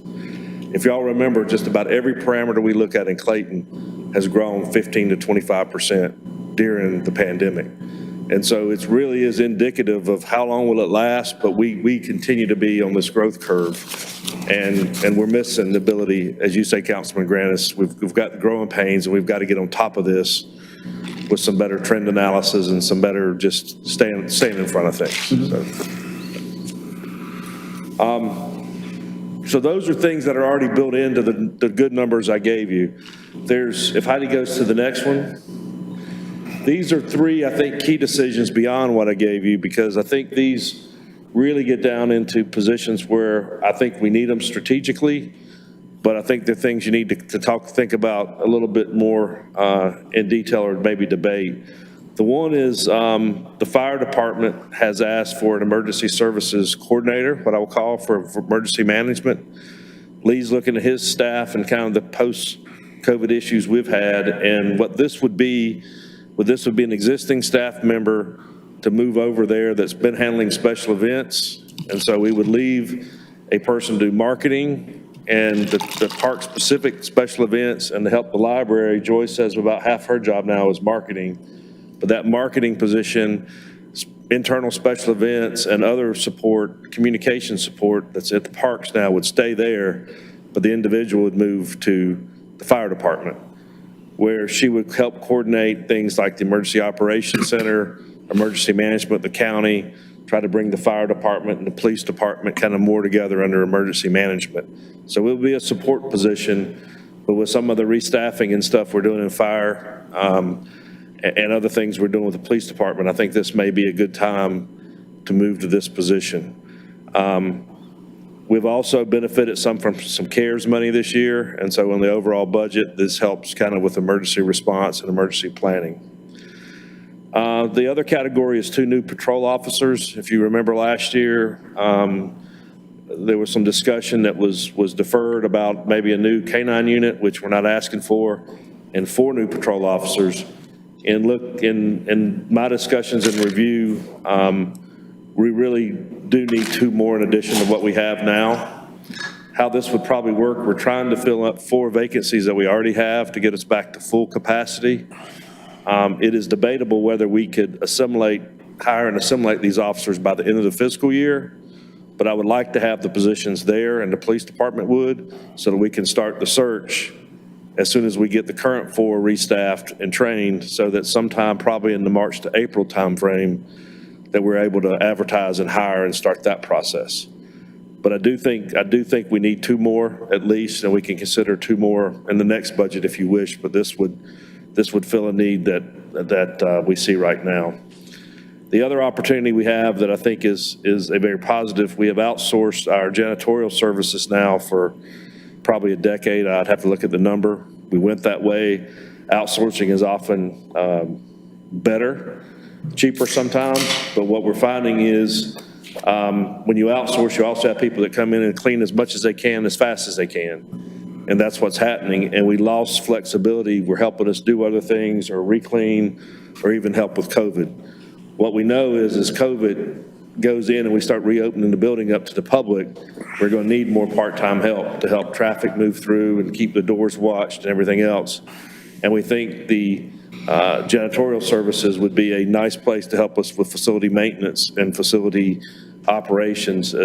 Short term as we come back from COVID, but long term, we just think we're going to get a better value for our buck there. So for other reasons, we think it's the right time, but I'll leave it there. We're thinking that probably now is the time to try this if we want to look at back insourcing. So when I go back to that original budget, if you remember below the line, Heidi, we may have to go back, go forward and see what's next here. Go back up to the budget, to the worst case, Heidi, right there. So where we've got this, you can see kind of top line, 844,000. And then we show there in the middle to the fire Department of Emergency Services Coordinator, the 2 new patrol officers for 6 months in the budget. The janitorial contract coming in-house takes you to 445,000 without touching any of the reserves or anything else. In summary, I'll give you back that summary slide and let you debate, but I wanted to recognize a couple other things that we've done. In addition to benefiting from sales tax revenue, and I think just tightening our budgets because we have not filled positions and we've not given some promotions we may give. We've tried to really be restrained in our buying and purchasing habits. We did a lot of cost-cutting measures. If you remember things like bulky waste, where we elected to go ahead and analyze that and save about $100,000 in this year's budget. That helped us get to where we are. I mentioned the deferred projects we couldn't do. And again, back in the enterprise funds, we really, unlike some cities, we started in September, about the time I got here, made the decision to have an aggressive cutoff policy. And right now, Ann Game and her staff have collected about 97% of that $400,000+ that was owed to us by deferring aggressive cutoffs during the first part of COVID by the governor's order. So, it hasn't happened by accident. It's been a lot of hard work, and a lot of people have chipped in. I've also got both Rich here as the deputy town manager and Robert Mackay as the finance director here for any other questions. And again, they can, if I missed anything, Rich or Robert, add it now, or we'll take it in questions. Okay, so at the end, after the summary, Heidi, 2 things. I do like actions on both of these because this was part of the budget, was the approval of the mid-year review. I think we've accomplished that, that we have approved as part of the fiscal budget. And then if this council sees fit tonight or in January, your decision on the second one is to approve our modifications so that we can allow the staff to continue to fulfill the second year of the mission in accordance to this mid-year budget. All right. Questions or comments? Mr. Holder? JD, in your presentation, those figures are partial year for the additions. Yes. You need to be projecting what the full year for 21-22 is going to be for those positions, because it's going to be a lot more than you're showing in your figures. Yes, those are for you're correct, Councilman Holder, just for the record. They are the second half of the year. We assumed they would start in January and they would run through July. We have started the budget process, so those are being seated now as we have just started the budget process for next fiscal year. So they will have to be included in next fiscal year. At the full level? At full level, 100%, yes, yes. All right. Anyone else? Mr. Granis? So we're making the comment that the state will not take additional revenues from us. Two questions. How did we arrive at that? And how confident are we that that's really what's going to happen? In the worst case, what we believe is the conservative assumption, which we don't believe they'll take all our sales tax revenue away.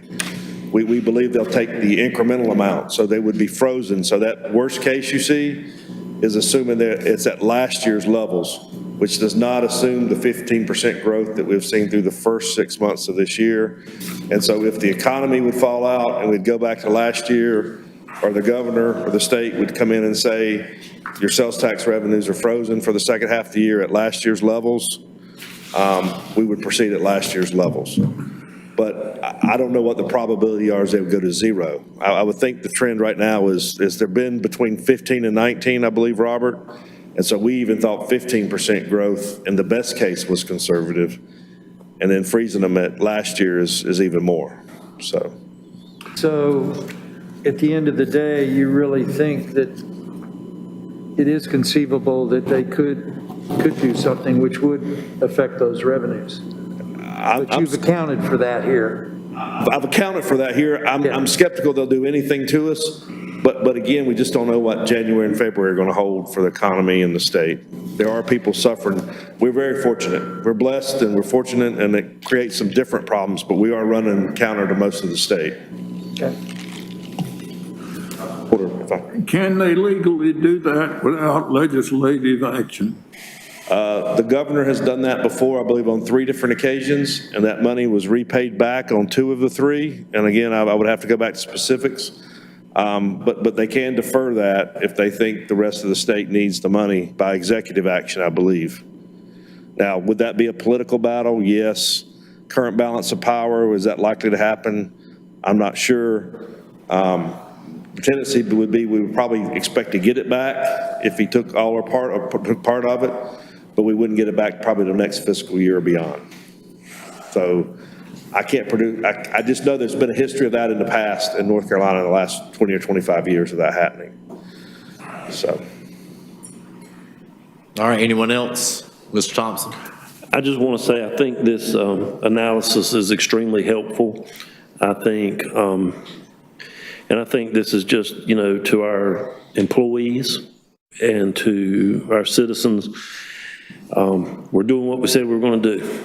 And it was really tough when we did the budget for this year because we were in this unknown of what the impact of COVID was going to be, what the impact of our revenues and expenditures would be. And we were very conservative, and we didn't add a lot of frills to the budget. And we said we'd come back in the middle of the year and look at it again. And that's what we've done. And, you know, I think, you know, this is a good message to our staff that we are looking at things continuously, and as we see the need to make additions, we're doing that if, you know, if we can fiscally do it. And I think that's, you know, a good message to our staff and to our citizens that we've been thrifty with the money, but we did it for a reason. And now we're coming back to the table and looking at it like we said we would and making the appropriate adjustments. Very cool. Anyone else? Eddie, can you go to the... With the Mayor Pro Tem, I think the important thing is that we're not taking this situation lightly at all. It's real important that we're doing what we're doing. And I can't thank the staff enough for coming up with this presentation. And I feel good that we're seeing this. And I'm somewhat relieved, thinking that it could have been a lot worse than where we are right now. And I'm not at all prepared to say that we're out of the woods by any stretch. So, but kudos to the staff. Yeah, and staff meaning start with Robert McKay and Rich and the rest of the department managers, because I'll be honest, it's been really, really impressive with what the department managers, and Robert will agree with that, have brought back to us as far as their in-depth study and really trying to get this right. So it really does belong to the department level staff and to Robert for all their hard work. So, thank you, Robert. All right. Anyone else? If not, I'll entertain a motion for the approval of the mid-year review per the approved fiscal budget. So moved. Second. And a second, do we have any discussion? All in favor say aye. Aye. Opposed, like sign. Motion carries. And the next approval is the modifications of the. Yes. The first is the review, the second is the actual modifications. So we'll entertain a motion for the approval of the modifications to the approved fiscal budget. So moved. Second. I have a motion and a second. Is there any further discussion? All in favor say aye. Aye. Opposed, like sign. Motion carries. Consistent with what council had said earlier, we will bring you back any budget amendments we need for official approval next meeting, but the action's been approved here, so we'll bring back those amendments as Robert decides we need to. And can we get a little bit of information about this loss of investment earnings of $230,000 and kind of have a better understanding of how we got to that point? It doesn't have to be, I don't want it now at all, but I'm just saying within the next couple of meetings, I'd like to have a better understanding of how that happens. Yeah, and Lee, I'll just tell you the quick thing, right? If you remember where current President Trump said that we need to borrow money from ourselves like it's negative interest rates, well, guess what? We're the victim of negative interest rates. So it's it's down at 0, so we're getting about 0 right now, Robert. It's not quite negative, is it, Robert? But it's hundreds of dollars on 30 million or something, or 10 million? 0.0005. So it does say that we may need a different strategy with that. I think so. So, Thank you. Yeah. Okay. Downtown, next item on the agenda is the downtown tree removal refund.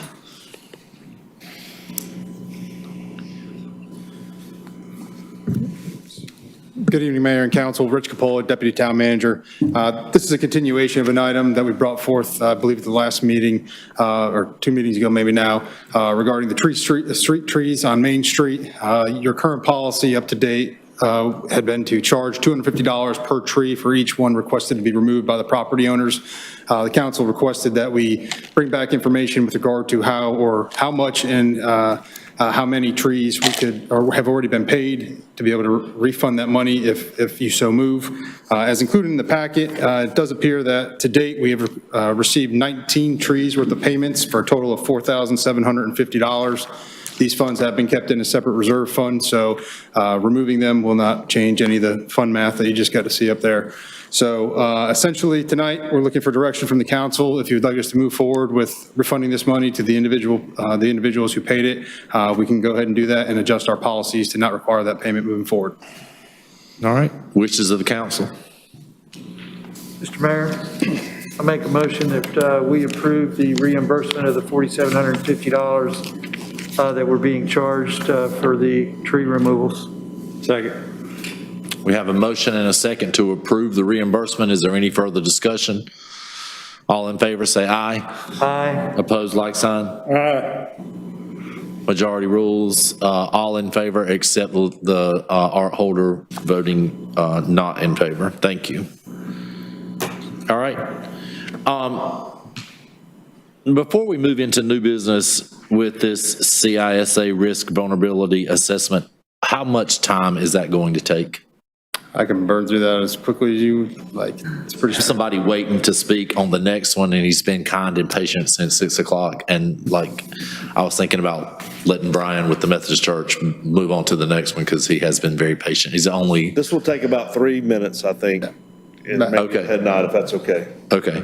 All right. Well, it's the first time we've had any form of assessment presented to us in 3 minutes. So the next item under new business will be the CISA risk and vulnerability assessment. Well, this one hopefully will be pretty straightforward.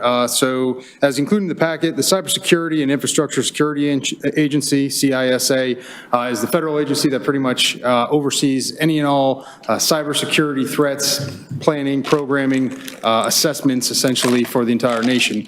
As part of their services, they can actually do for free an assessment and a risk and vulnerability assessment of our infrastructure, our network.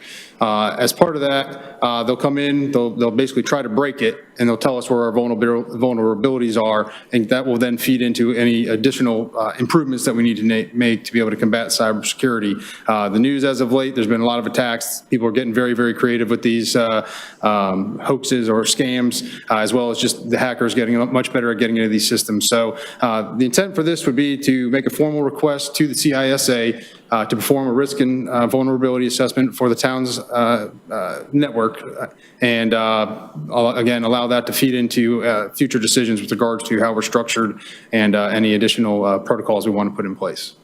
Cool. Any questions or comments from council on this? Granis. What's the cost? Actually, it's free. So with free, you get what you pay for. We'll get in line as soon as they can get to us. We'll get on the schedule. But so I don't know if that will be weeks, months, or better part of a year. But we didn't want to go too far without getting direction from council to be able to request the assessment. Can't be free. All right. Anyone else? All right. Wishes of the council. Mr. Mayor, with that price, I make a motion to approve staff to proceed with this assessment. Second. We have a motion and a second to authorize staff to proceed with the assessment. Is there any further questions? All in favor say aye. Aye. Opposed, like sign. Motion carries. Just for the record, 2 minutes. Rich. Up next is the amended Code of Ordinance, Chapter 74, no parking along the portion of East Second Street.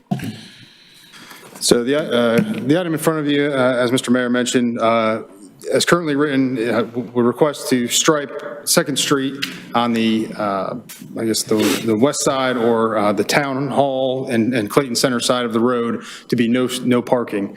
For those that have traveled this corridor as of late, the ability to make, to be able to pass even as a passenger car is severely reduced whenever there's parking, cars parked on both sides of the road, and certainly emergency vehicles are even less likely to be able to pass. The road is currently about 30 feet plus or minus face to face of curb. So when you've got two cars parked on each side of the road, you've got probably at best 12 feet of passing, which does not allow for two-way traffic, let alone, again, large apparatus trying to make it through. As written, the proposal was to stripe the town side of the road, no parking, from essentially the angled parking out front of Town Hall down to the intersection of Church Street. By doing so, that would allow us to keep free-flowing traffic in both directions, as well as not congest it to the point where nobody can get through, including the emergency services. Some conversations came up today, particularly with the church. So one of the items that I've got, or one of the alternatives I've got shown here on the screen, would be to modify that approach slightly in that the sections in yellow, so essentially from the curb, excuse me, the angled parking down to the first, the curb inlet, turn in, whatever you want to call it, for the parking lot between us and the church, and then just beyond that down to within 30 feet of the stop sign, we would stripe that as a loading zone. That would allow for folks to be able to pull up, drop off passengers or goods or load within that zone, but it would not allow for vehicles to stay parked there and stationary for a prolonged period of time. We feel like that may help the church with some of the operations they have, as well as at the Clayton Center if there are some events going on that would require some loading and unloading from the front side there. Essentially, the plan would be to stripe this in the more immediate. That we hope will alleviate most of the congestion right here off the bat. However, we are proposing to potentially stripe the opposite side of the road as complete no parking in the future. Really, the catalyst there would be once the new parking lot behind Town Hall is completed, to see if the parking arrangements change and allow for for two-way traffic to free flow through there long term. So again, as written, the modification would put no parking for the entire length, which is shown in yellow there, providing this alternative, which we feel is a workable solution that would allow for loading through that corridor or along that corridor or through those areas. However, it would not provide the limits that the current two-way or dual-sided parking does. Yeah. And to add a little bit to this too, and what Rich said, we have had complaints, we've had citizen complaint, we've had employee complaints. What's basically happening here is we've lost our parking lot around the back, and the church has too. All the action has kind of moved to the front side, and so what's happening is our employees are parking in front of our building and in front of the Clayton Center, along with probably some businesses on the other side of the road are as well. And then when the church has pickups of their kids, basically 2nd Street between Fayetteville and Church just fill up. And so there's no way to move cars through that area when those pickups are happening. And so in addition to complaints, we have asked a lot of contractors and developers with the show of our force for traffic enforcement, if we can't get down a two-way street, that we would take enforcement action or not give them service. And so in looking at this as staff, we thought, well, we can't require of others what we won't do ourselves. And so as a minimum, we decided to take on our side of the street. And part of that too has been made worse by the church, not against the church, but the pickups are one of the things that make this the condition it is. So I think the initial staff recommendation here was to do what we require of others and to keep the traffic moving and do the best we can, at least in front of our facilities, to make that happen.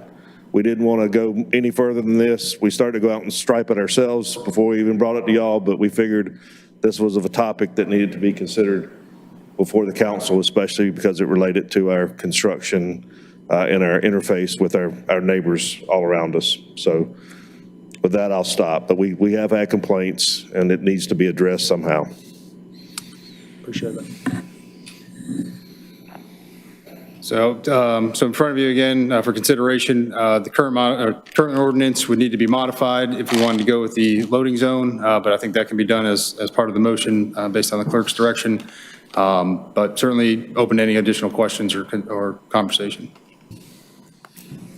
All right. I would like to make a motion to approve 2020-12-01. All right, we have a motion. Do I hear a second? No, I have a question. I have a second I can say, or is there any questions that I can get to you, but I need to find out first if we have a second to the motion. No second to the motion dies. I'll give the floor to Mr. Holder. How much space is going to be behind the angle parking if people are parking on the other side of the street? So the angle parking, so the total width from the face of curb to face of curb is 30 feet. If somebody is on the opposite side, approximately 9 feet of parallel parking. So between the back end of the angled parking and essentially where the outside of those cars would be about 20 to 21 feet. And people dropping off their kids are lined up from Church Street to Federal Street behind the angle parking. And if you got people parking on the other side of the street, I don't think a fire truck can get through there. Yeah, the queuing is still going to be an issue under this first phase or this first doing just the left side of the street or planned left side of the street as shown.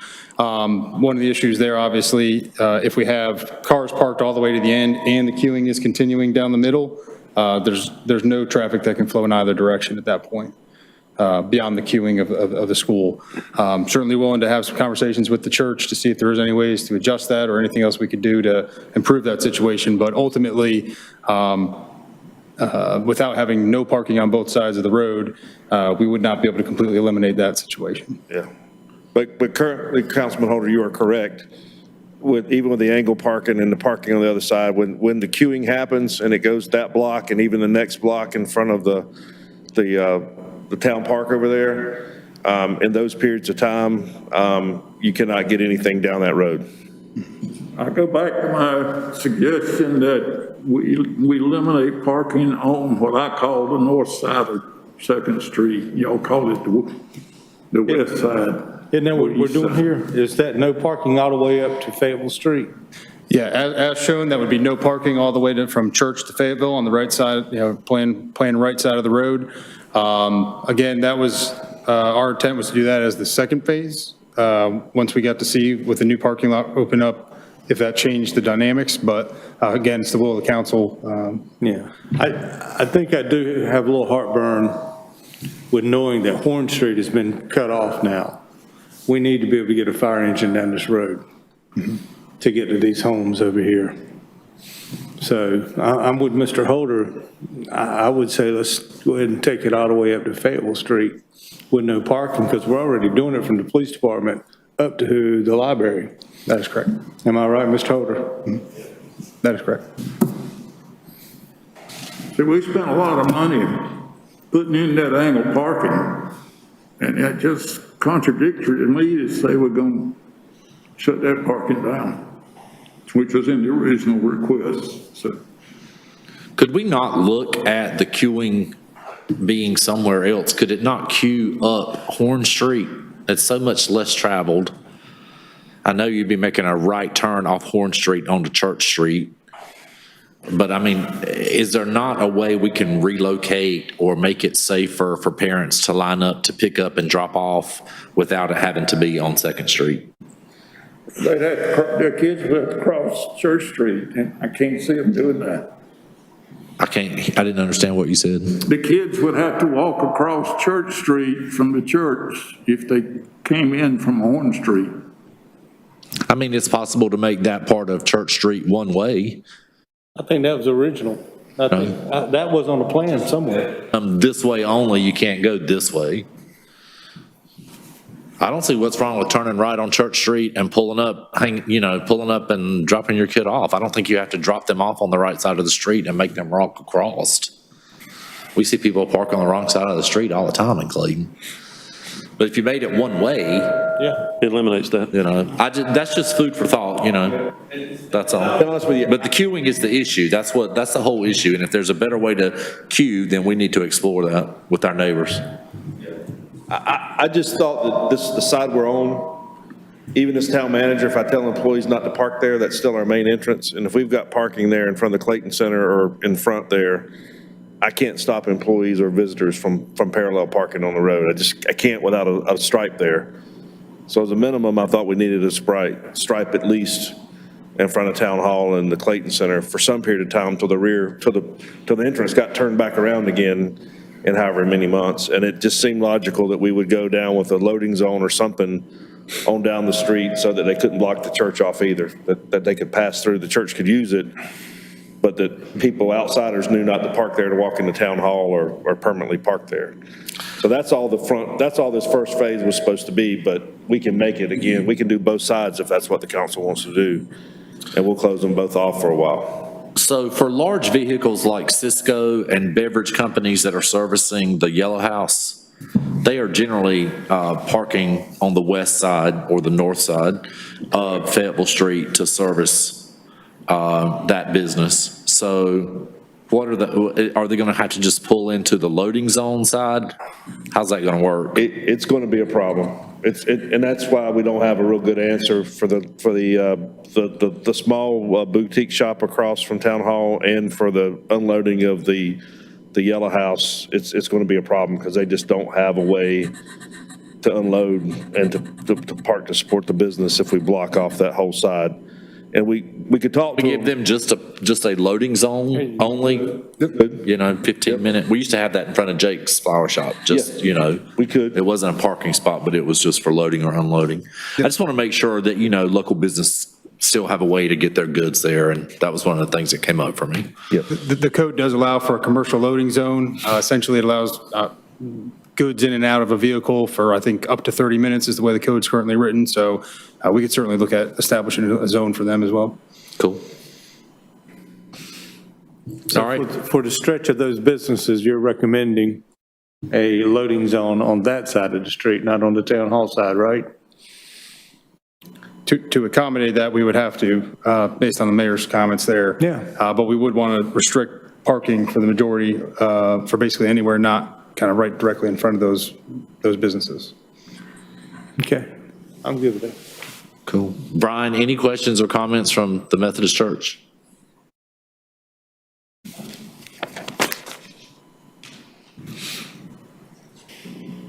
Thank you, Mayor, for allowing us to be here. I apologize for being here late with this. We weren't aware of this coming up before council.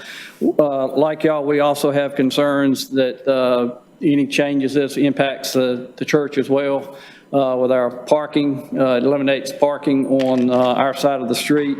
It also eliminates designated handicap parking that's designated on our side of the street for handicap parking and accommodating that some kind of way. And also for just special events with the church. In particular, one of our church members mentioned how we handle funerals and everything and using that side of the street for those services. And then y'all have already mentioned our preschool pickup and drop off line. And if we do something like this, we need some time to try to figure out what to do to respond to this, because this just came up. Trustees have not talked about it. It's not been talked about with our preschool director or the church preschool council. And obviously, there would need to be those things to be worked out. Fortunately, our preschool is out. That service ended last Friday, I think, and I didn't get a date. I tried to find out before I came tonight when it was scheduled to start back up, but I didn't get a response from the email. We have suspended church services. We were doing limited church services for a while, but we have now, trustees suspended that kind of indefinitely for right now with the uptick in the COVID. So we're not having church services. We're back to fully virtual services now. So we don't have those situation going on at this time. So I think one of the thoughts we had, and again, I've not even had a chance to talk to trustees. It was just me and one other trustee swapping emails this morning, trying to figure out what was going to happen and what we might want to say tonight. if the council chooses to go forward with something like this for striping, we might, consideration would be that this be an interim step with some type of time period. We realize right now there's probably an additional crunch with all the construction going on for everybody's projects in the area, and that's adding to the problem.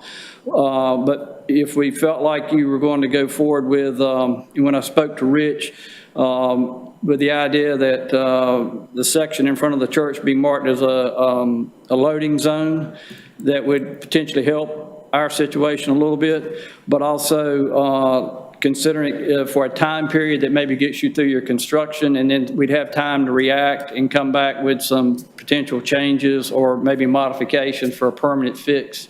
Because it seems like there's still a lot of questions tonight about the impact not only to the church, but also to the businesses and how best to handle those or address those, and whether or not, I personally think we probably can do some interim changes with the queuing for the traffic like you have mentioned, but I've not talked to the folks that have actually had to deal with it and get their input. And then long-term with the larger parking facility, there's probably another way to deal with it long-term that I would like to be able to talk with the church council and then maybe be able to come back and discuss that with the town to see if we can't find maybe a long-term solution to that that's better than what we're doing, that's happening right now.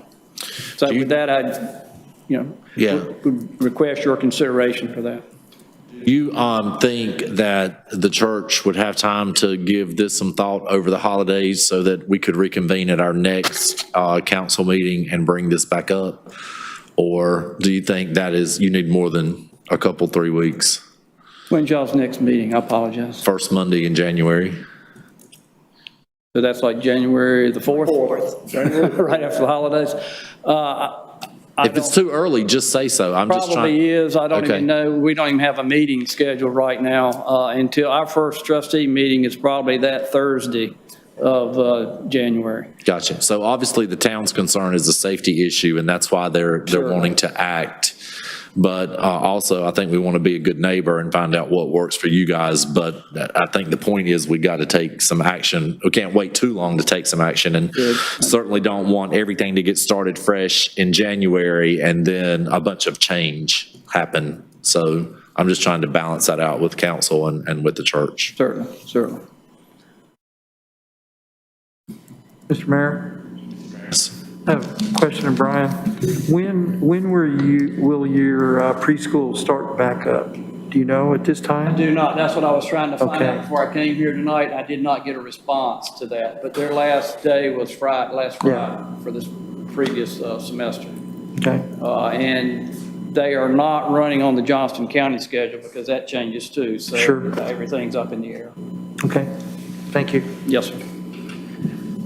All right, so what's the wishes of the council? Mr. Thompson? I like Rich's proposal that's on the screen with the loading zone on that side of the street. And I guess my only question is when we're talking about for the businesses over there, if that is the loading zone on that side of the street, I would imagine Pepsi-Cola man could push the drinks across the street to the back of the yellow house. I mean, I kind of like that no parking on the north side and then loading zone on our side. You know, I think that's consistent for emergency vehicles, and I think it could help the church and, you know, with their loading, unloading, and at least it would give us a lane so that when they are doing their queuing, if they continue with your preschool on this side of the street, then at least we wouldn't have that parking on the other side of the street where emergency vehicle could pass. I kind of like what's proposed on the screen. And I also don't mind if we need to take some time to look at it further, but I like what Brian said, you know, maybe as a temporary, I think this is a good temporary workaround right here, and maybe we re-examine it as we get closer to, you know, looking at the permanence of our parking lot on the other side. Mm-hmm. Good. Others? I have a question of Rich. If we were to wait until at least our first meeting in January, in your experience, do you feel that that's going to make the situation any worse or maybe even a little bit better because of the preschool being out? And their services not being conducted at this point. I'm just looking to see if that timeframe can help us to arrive maybe at least have a discussion with the church and they can find out more information, which we need to in order to make a calculated decision. Yeah, so there is an immediate need, kind of to the mayor's point. Church operations aside, even with the businesses that are there, depending on if they're holding events or they have other things going on, there is potential for there to be parking on both sides of the road that would limit that ability for either passing emergency vehicle or two-way street. The limited church services and operations in general, as well as combined with our limited, staff time right now. A lot of staff are either working from home or taking actual vacation. So is it a less likelihood? Probably. Probably could say the issue would be less likely over the next 2 weeks or so until the next meeting. However, the second I say that, there'll be cars parked up and down both sides of the street, and Chief Barbie will be calling me a lot of different names. Again, from an interim standpoint, we can move forward with this and try it out as we continue to work with the church and the others in the area. We will have to have the conversations with those business owners on the opposite side of the street. But again, church operations aside, there is still a need for this in the more immediate, just beyond the queuing and other issues.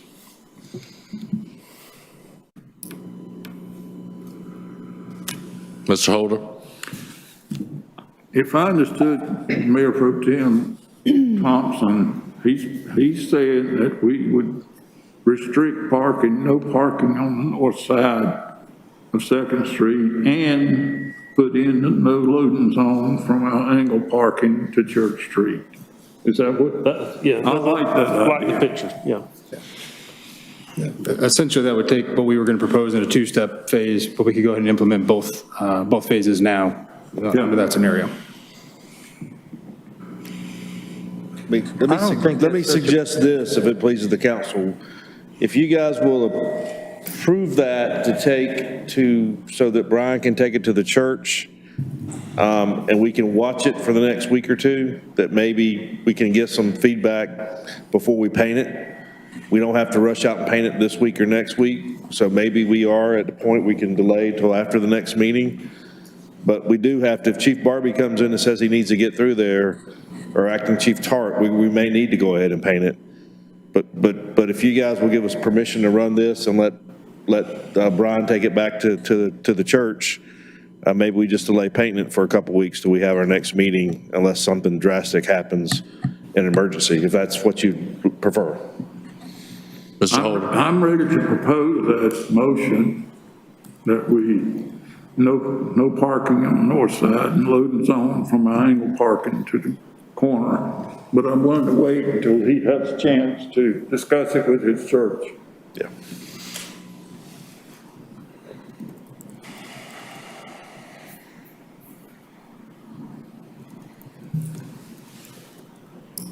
So what are the wishes? Was that a motion? Was that a motion, Councilman? I'm saying we're tabling it until the 4th, with him knowing what the motion's gonna be, and he can come back and let us know what the church has to say. Okay. I like that. I'm good.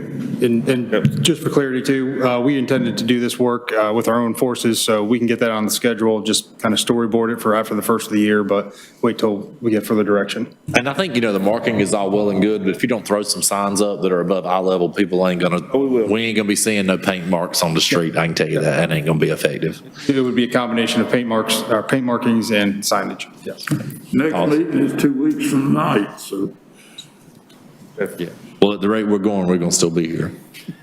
Just for the record. 2 weeks from tonight.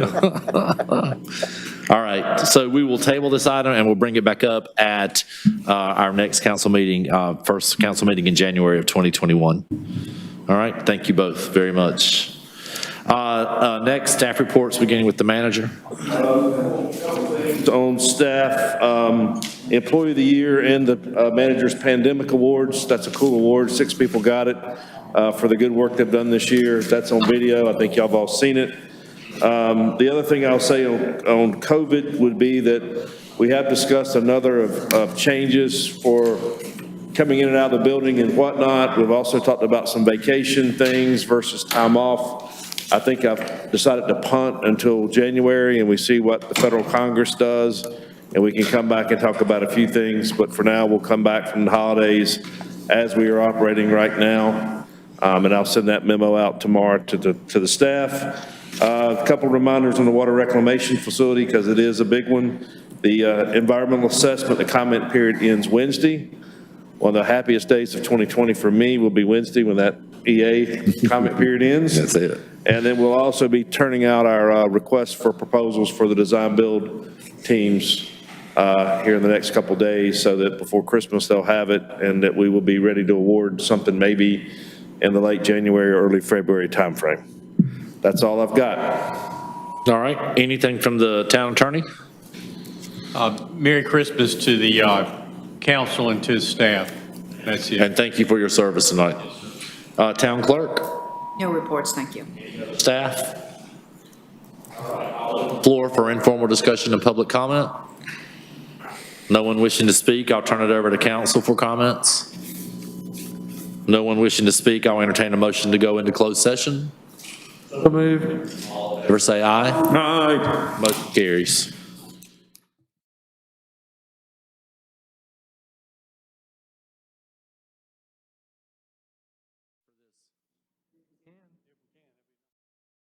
Yeah, we'll stay here.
Entertain a motion to go back into regular session.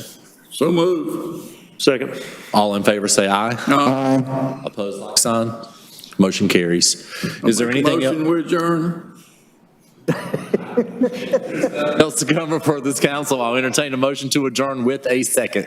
Second. All in favor, say aye. Aye. Opposed, like sign.